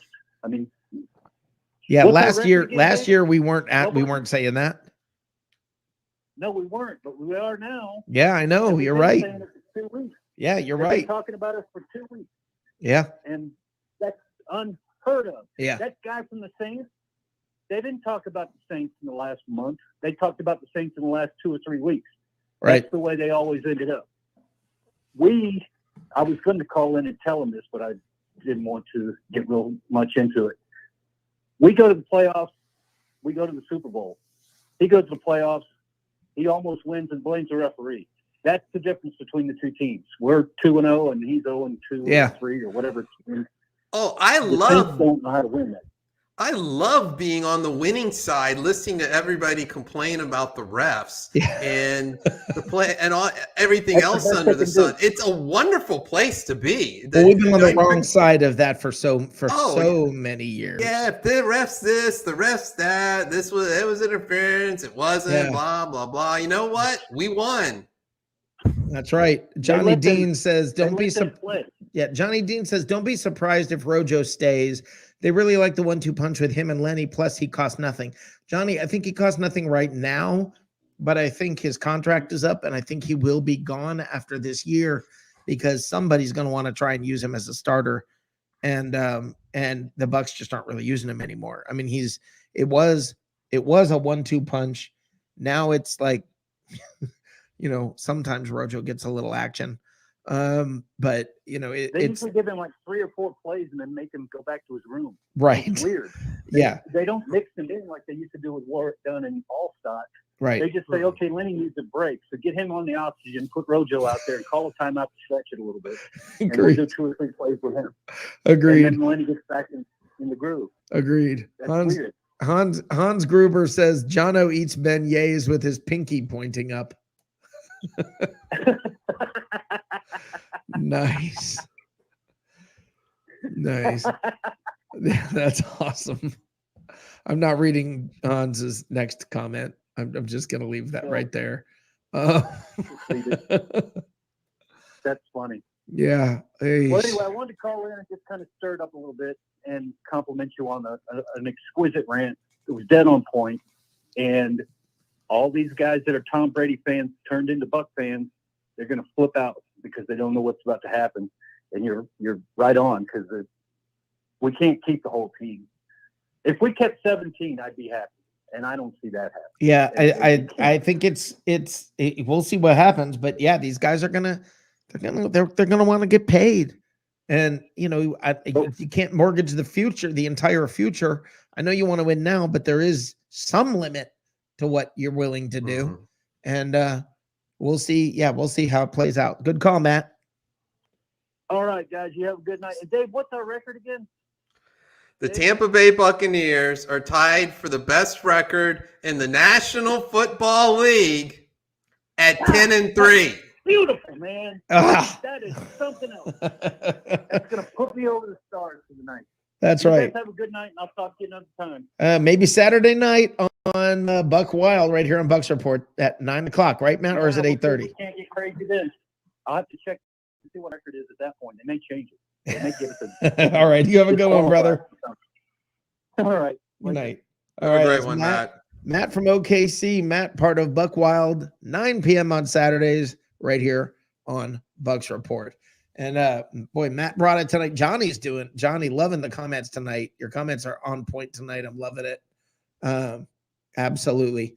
Johnny says, I think 17 is at the top of players retained. I don't see a massive exodus. I agree with that. I don't see a massive exodus either. But I do think they're going to lose 2 or 3 players. And you're going to hear crying. You're going to hear Bucks fans who don't know how to deal with it. Because, guys, quite honestly, most Bucks fans we haven't had to deal with it. I mean, the only guy that fans that the Bucks have lost really over the last how many years is Jameis. And we see how fans dealt with that and how there's so many fans who still think that was a bad move. It's fans are not going to know how to handle if you lose a player that you truly love, and that you've grown accustomed to having, and that's going to happen, guys. And be ready for it. Be ready for it. Listen, our kicker may want to get paid. I mean, that it's that kind of deal. Okay, so you've got to understand players you've grown to count on and love. You at some point, guys. At some point, we got to be ready, and I want everybody to mentally start preparing yourself for it, because it's coming. It really is coming. Hey, that guy that has to retrieve all those record-breaking footballs, he wants to get paid too. Yeah, yeah. And Buster Ruggs says, if Bruce wins another Super Bowl, he is gone. I'm not sure that's wrong. I think he might stay. I think he's loving his job. I think he's, I mean, and by the way, I don't know if you all heard this, but apparently on the sidelines this week, he's going to be, those, he hurt his Achilles. Bruce Arians has an Achilles injury, and he's got one of those little, I don't know what you want to call it. I'm going to call it like a leg scooter thing where you bend your knee and you put your knee on the little wheels, and that's how he gets around. That we're going to see him that way on the sidelines, and it's somebody somebody who's good with audio had better figure out how to get little squeaky sounds as he rolls around on the sidelines and add it to a video, because that would be hilarious to see him up and down. And what's he going to do? How's he going to chase down the referees to scream at him? I think that's going to be funny. He's lost a lot of mobility. He'll get a bullhorn. Yeah, I think the referees are thrilled that this is how this has gone. I'm surprised he doesn't have like a little motorized one, so that he doesn't, or he's going to get on the sidelines. Oh, I hate cracking this joke. Bad memory. He's going to be in one of those little Walmart fat people carts on the sidelines with a little Bucs flag waving on the top, little basket in the front with all the plays that he can pull out and look at it, and he's got a little bell that he can ring to get everybody out of his way. I think that would be awesome. That's what I'm rooting for. So I don't know, but yeah, Bruce Arians is going to be on a little, what are those things called, guys? Where your knee, the little scooter thing that you're on. I can't even think of what they're called, but I've seen people before on them. I don't know what they're called. It's like a knee scooter, but that's not what they're called. Yeah, that knee scooter. That's a good word. No, that's a good way to word it. So yeah, I know people with have had plantar fasciitis. They have to go around. They can't put any weight on one foot for a while. So they put that leg on, that knee goes on the scooter, and then they get around. Yeah, Johnny, I like Johnny's comment here. He says, for some reason, I feel okay with Arians' retirement looming. I do believe he's developed enough coaching talent to take over. Johnny, that's actually a very good point. And I kind of agree with you that he does. I think he does. It might fit his MO to step away and let Todd Bowles or Byron Leftwich take over. Now, rumor has it, Urban You got Meyer, sources? You got sources? I don't have sources. I have no sources. Let's be clear. I have no sources. Rumor has it that Urban Meyer is out in Jacksonville. It's one and done. He's alienated the front office people. He's alienated the players. That there's a bit of a revolt going on. And that Urban is going to be one and done in Jacksonville, that it's a failed experiment. If that happens, guys, Dave, you brought this up. You're the first person I know that brought it up and made this prediction. I was just repeating what a Sports Illustrated writer said. They had Byron Leftwich at the top of the list to take over if Urban is not even one and done. That was back if he's gone. Yeah. Back weeks ago. Yeah. That Byron Leftwich, they had him as the top, if not the top candidate in Jacksonville. That's where Leftwich began his NFL career. He has ties. Yeah. So, I mean, everybody. Bruce Arians himself, he said he was livid that Leftwich didn't even get an interview in this last off season's coaching carousel. Yeah. Well, this is why I'm saying, guys, everybody get ready. Everybody seriously prepare yourself, because this is the kind of thing where you might lose a coach. You might, and everybody, y'all want to fire him anyway. I mean, you may lose him to another team. So if they win another Super Bowl, would Arians step down to allow Leftwich to become the coach and not go elsewhere? Wait, say that one more time. If they win a second Super Bowl this year, or maybe even lose in the Super Bowl, and would Arians step down? I'm asking the question. I have no idea what the answer would be. Would Arians step down to prevent Leftwich from going to Jacksonville or to another team? If that were to happen, and I don't think that would be why he would leave, because I think somebody else would step in easily to the offensive coordinator position. They've got a really strong coaching staff. But what I would be interested in seeing is what would happen with Todd Bowles, because I think Todd Bowles would probably end up being the head coach. He's got head coaching experience, but not a good record. Yeah, and I think weird as this is, guys, and maybe this is a controversial take. I don't know if it is or isn't. And I'm not willing to fight for what I'm about to say. I don't have this is not some torch I'm carrying. I think Todd Bowles is a better coach or more necessary cog in the functioning of this team than is Byron Leftwich, because I think of Brady's very strong influence. I think you move somebody, the quarterback coach, you move one of the, a receivers coach, whatever, you move somebody into that position. It would be kind of cool if the Bucs had the first female offensive coordinator, and they've got the two coaches on staff that are highly respected, that are female coaches that the players love and the team loves and everybody's behind. So I could see Arians doing that because of how he operates and everything. And I think I could see that happening. And that's, the Bucs have a very rich history of diversity and being all about women in supporting women in the NFL. And I think it would be kind of cool. I don't know. I think we'll see. I don't know. I mean, some of you out there, would that shock any of you guys? I mean, could you guys see that happening? I don't know. Johnny says, isn't Richardson next in line for that would be the offensive coordinator? I don't know, Johnny. I don't know.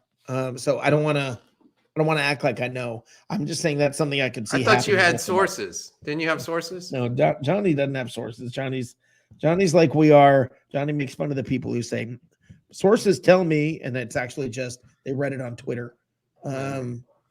Who's your source? Tom Pelissaro is my source. Greg Allman is my source. Really? You have Twitter. You don't have a source, man. So yeah. I would be interested to see how that played out. Johnny says he would have zero issue with Lori Locust as a DC. Yeah.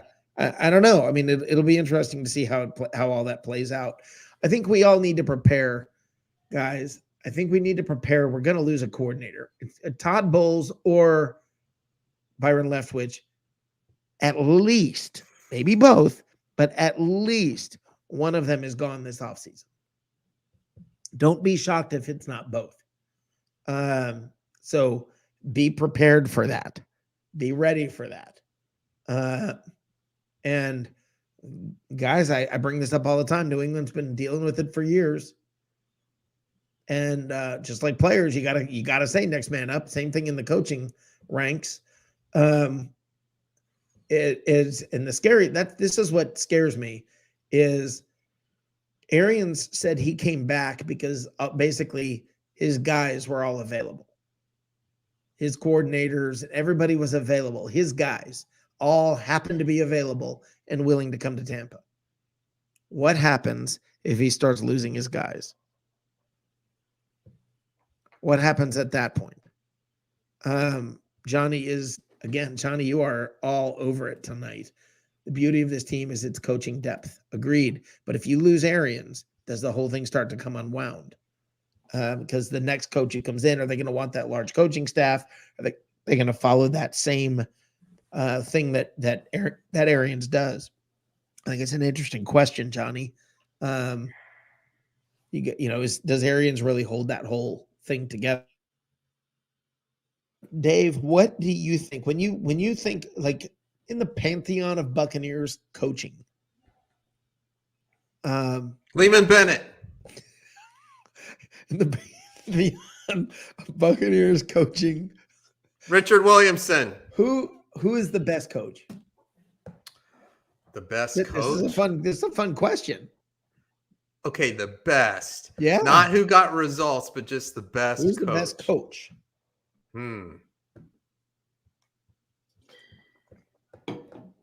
It's a tough question.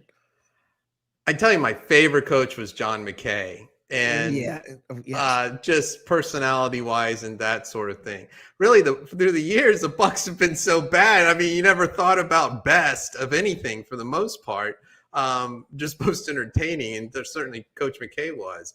I'd probably have to, just as far as best quality, doing his job, could take your guys and win kind of coach, I would have to say it was Tony Dungy. That's who I would say is probably Dungy, just because, look, this is nothing against Arians, and I love the culture that Bruce and company built here in Tampa. Okay, I love it. And for anybody who says, okay, it's only Tom Brady who built that culture, let me say this. Tom Brady came partly because Bruce Arians is here. Okay, if Dirk Cutter was here, Brady wouldn't have been here. All right, so let's give credit where it's due. Okay, these guys had the Bruce Arians and Jason Light had a big enough pair to go get him. Okay, so let's just say, I mean, they won with great players. A lot of great players came here, sort of like when I'm talking about the NBA and I say LeBron, okay, great, he can win with a super team. All right, Brady came here and won with a super team. All right, Arians won with a super team here. And I'm not dogging him. The reason we have a super team is because of him. Dungy did it from nothing. And a bunch of nobodies, not free agents. Dungy built this team, and with him and McKay, they built this team through the draft. They built that team. And I mean, it actually started with Sam Weish. But they built the team and changed the culture at that point. Bruce Arians came in and fixed what needed to be fixed with an already good team. And brought in, guys came flocking, partly because of the culture and everything that had been built here. So I don't know. Johnny says, by definition, isn't a Super Bowl winner a super team? Barry Switzer won a Super Bowl. We're being cute, I guess, if we start going there. Yes. By super team, I mean, you've got all these free agents. You've got, again, I do this from time to time, and I love doing this, and I want everybody to stop and think about this. If players stay on their current career trajectory, are they Hall of Famers? Tom Brady, yes. Rob Gronkowski, yes. Mike Evans, yes. Chris Godwin, yes. AB? It won't be because of a talent issue. Let's just put it that way. I think the answer is yes. He'll be in the Hall of Fame. Okay. I mean, staying on your current career trajectory. Tristan Wirfs, yes. We're not talking 6.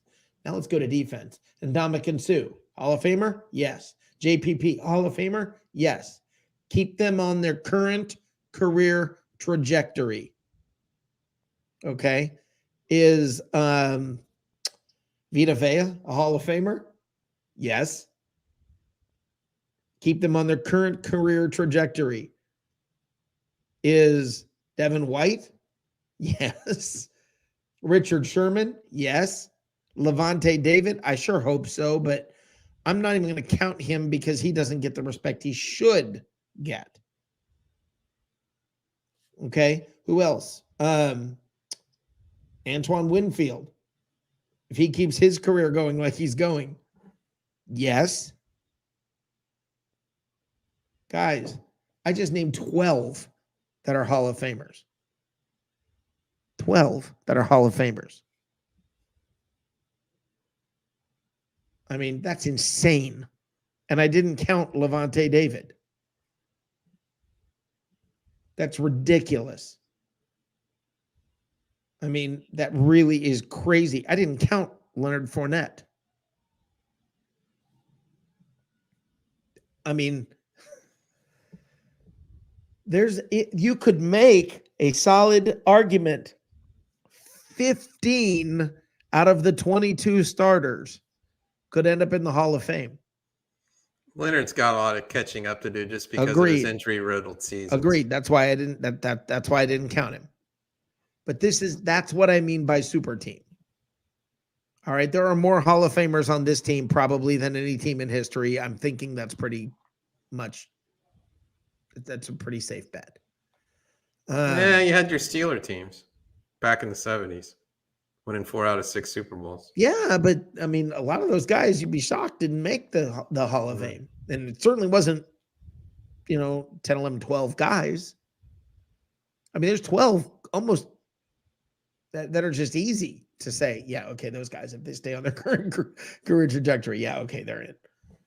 I mean, okay, but Richard Sherman, he did it with the Seahawks. I understand that. I'm just talking starting right now. There are that many Hall of Famers. That's what I mean by a super team.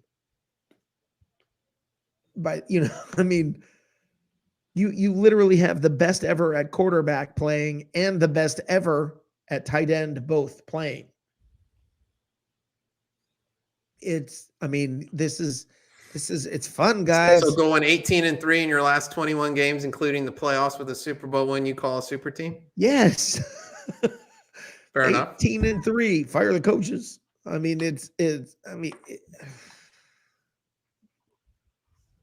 must have been like spell check on their phone, text or something. They meant fire the cannons. Yeah, that's what they meant.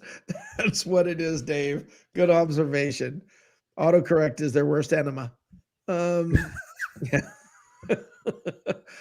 I mean, I just have to believe that it at some point you look at it and go, this team's just stupid good. I mean, it really is just, it's crazy. I mean, I don't think Fournette's going to make it in to the Hall of Fame. That's not my point. But my point is, like Johnny just said, Fournette, it has to last. He has to keep it going. Yes, I agree. And that's why I said on your current career trajectory, you could make an argument for 15, but I didn't count him in the 12. It's going to be increasingly more difficult for a running back to be a Hall of Famer than it has been in the past. Yeah, well, as Jim Melvin just said, he said Brady, Gronk, and Sue are already in regardless. So is Richard Sherman. He's in regardless. So is JPP. He's in regardless. And I believe Mike Evans is in regardless. From this point on, it doesn't matter. Mike Evans, I think, is in the Hall of Fame. So I think you definitely have, with no argument to be made, if they never played another game, I think you're going to have Brady, Gronk, Sue, JPP, Sherman, and Evans. I think you have 6 that are in the Hall of Fame. For sure, period, end. No discussion. So, I mean, it's hard for me to imagine Vita Vea. I mean, yes, he's going to have to get injured to keep him from doing it. Devin White, same thing. I mean, you're going to have something like that happen to keep them out. Well, if Tristan Wirfs keeps on his career trajectory, if Tristan Wirfs keeps doing what he's doing, he may be known as the best right tackle ever. Well, I mean, and I understand when you say current career trajectory. But as we've discussed, where the magic number seems to be the Bucs are going to lose around 5 players, and where they go and what situation they're in will determine their Hall of Fame status. Correct. That's still up in the air, and it just depends on who goes, where they go, what situation they're in, if they're successful there. Right. That's what I'm saying. Sometimes 6, though, but it doesn't 6 work out. 6 are not debatable. Okay, Chris Godwin,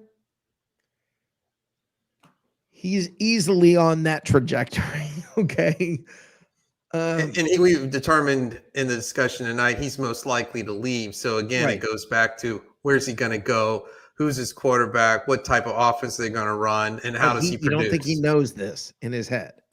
You don't think he's not smart enough to say, Oh, I do. But again, mistakes are made, or things fall apart, or things don't Agreed. go as you expected. Or, I mean, is he really going to get a better quarterback throwing to him than he has now? if he goes to not. Green Bay, he's going to have a pretty dang good one if he's still there. Or if he goes, you mean that Love guy? Because I think that Rodgers guy's well, leaving. Isn't he? all you do is now you sit back and wait and see where Aaron's going. And I think Aaron's staying in Green Bay, by the way.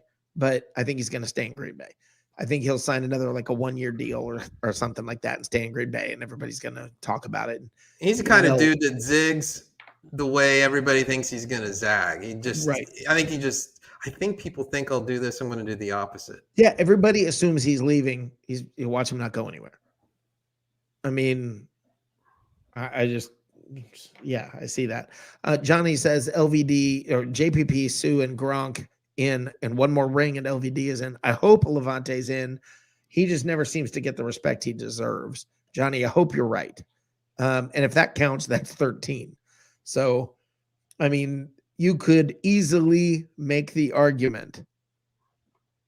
You could easily make the argument that 15 of these guys are going to end up in the Hall. And it's not crazy to argue this. And that's, I mean, you're not pushing it. We're not talking Cam Brate. We're not talking Ali Marpet. We're not talking Donovan Smith. We're not talking, guys that are, that are iffy.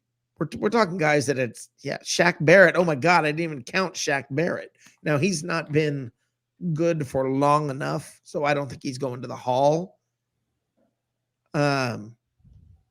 But holy cow, maybe if he kept it going, I don't know his age to be saying that. I'm guessing he's got about 5 years left. He keeps up what he's doing. I don't know. Ryan Jensen. I think Ryan Jensen's awesome, but I don't know that he'll go in. If he does, you guys, though, you understand my point. We're sitting here saying, well, it's kind of reasonable. We can bring up Shaq Barrett.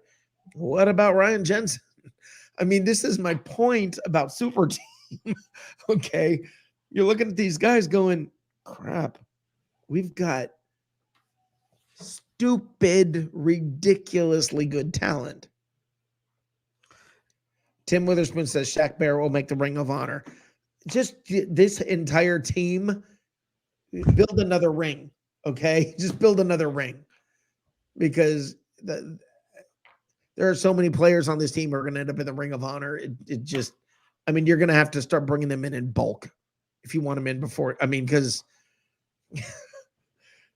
there's no way you're going to get all these guys in. And Carl says, yeah, that's a lot of Hall of Famers. It is. That's my point. Someone made the comment, it was Buster Raggs saying Rodgers to Pittsburgh. I don't see that happening because, and I have a lot of family and friends who are Pittsburgh Steelers fans to the core. Mm-hmm. They have the worst defense I have ever seen a Pittsburgh Steelers team have in my entire lifetime. Yeah. And their problems are not just getting another quarterback. They've got tons of problems on the defensive side of the ball. I don't see any major quarterback seriously considering Pittsburgh for that reason. I think Pittsburgh, if with the salary cap going up next year, you're going to see a big change in Pittsburgh. You can see, first of all, they're going to get some of their players back that are injured. They're going to get the draft. They're going to be able to draft again to bolster their defense. If you pull in a Chris Godwin and an Aaron Rodgers, along with Juju Schuster, That's all of a sudden a team you're going, oh crap. So I don't know. I don't know. That's a team that can change quick. Well, that's a lot of. Would you rather go there? Or would you rather go to the Saints? I'd rather go to Pittsburgh. The Saints are done. The Saints are done. I really believe the Saints are just. You think done. they're going to have to blow everything up? Yeah, I think it's coming. I think it's coming. I think this is. I think. Let's put it this way: the Falcons are trending up. The Saints are trending down. The Panthers, they sucked. They're going in circles. They're just flatline, right? They're not going up or down. They're just going in circles. I mean, I think, I don't. Johnny says he thinks Wilson is going to the Saints. I just don't think so because they just don't have the receiving core. They don't have the people for it. Now you end up with somebody like. The problem is the Saints defense is starting to show cracks. And that's what's been propping them up. And once the Saints defense goes, that whole team's done. I mean, as the Saints defense goes, and you even heard Jono Barnes talking earlier, that defense is starting to show those cracks and starting to show some issues and age. Saints are kind of done, guys.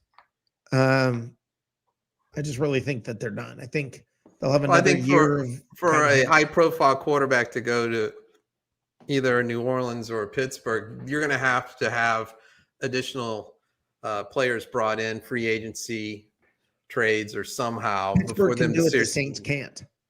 And that may be true. We'll have to see, but they'd have to do some work because I was shocked when I've seen some Steeler games. They can't stop anybody. It's atrocious. Yeah, Bucs Skull Gang asked the question. Could the Bucs bring the band back together next year to go for a three-peat? I cannot see them bringing everybody back. I think they'll bring a chunk of them back. Wilson named the Saints as one of only 3 he would go to, Rick, and it was because he wants to play for Peyton. I hear you, Johnny. It's all talk right now. When it comes time to decision making, and at the end of this year, and he's looking at the players that are there, I don't know that he's going to feel that way. I don't know. I see Russell Wilson. Look, if Aaron Rodgers leaves Green Bay, that's a really attractive job. And if they want to bring in a quarterback, somebody's going to go there for a lot less money. I mean, Tom Brady's kind of shown the roadmap. Somebody's going to be hungry enough and say, I've made good money. I see your point earlier about Aaron Rodgers when he came up for discussion. I could see him wanting that option year to keep leverage against the Green Bay front office to kind of do what he wants. Correct. And I could see Green Bay trying to bring in somebody like Chris Godwin or something like that to keep him happy. I mean, I wouldn't be shocked if both Rojo and Chris Godwin went there. Then you've got what's his name, the running back that Rodgers wanted that's there. And you've got I think Green Bay, I don't think Rodgers is going anywhere this year. I think he'll maybe one more year, depending on what the front office does. I think Rodgers likes to play the role of the dissatisfied guy, but behind the scenes, I'm not sure what they think. Hey, he's a critical thinker. He's a critical thinker. High level one. Just ask him. He'll tell you how critical his thinking is. So, I don't know. Look, here's the deal, guys. We've been going long tonight. It's been a long show. It's been 2 hours and 15 minutes. I'm tired. I got to go to work in the morning. Dave, you've been you spent your birthday night with us, looking beautiful after your I need all the help I can get. Yeah, your facial today, and I appreciate you being back and showing the commitment and everything to come back and do this. I appreciate that. Pleasure. I'm glad to. Yeah, great show. This is the greatest time to be a Bucs fan. What's that? It's the greatest time to be a Bucs fan. Yes, right now. it is. Yes, it is. Johnny Dean, awesome on the. You brought it tonight in the comments. So did Alec. Jim Melvin, as always, bringing it. Buck Skull Gang. Rich. I mean, I'm not going to be able to go back. There's so many people. So many comments tonight. Carl, Buster, so many of you guys. Tim Witherspoon, as always. Tim, you're awesome. DJ, guys, I'm not going to be able to get you all. I'm sorry about that. But you guys really brought the comments tonight, and I appreciate that, and that helps the show in more ways than you think. Hans Gruber, as always, a lot of fun.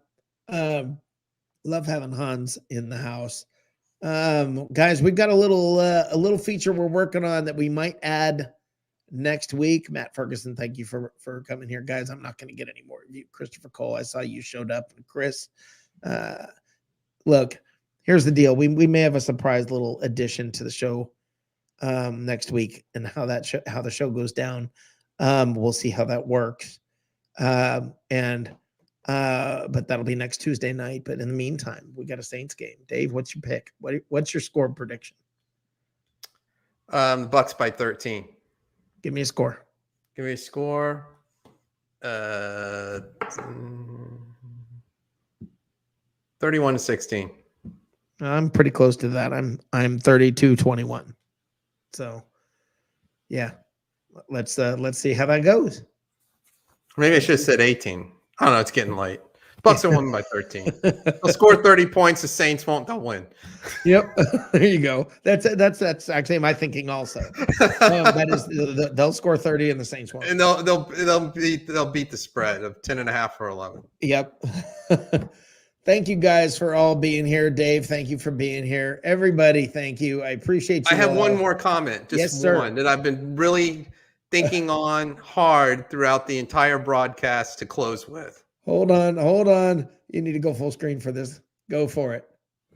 The Tampa Bay Buccaneers are tied for the best record in the National Football League at 10-3.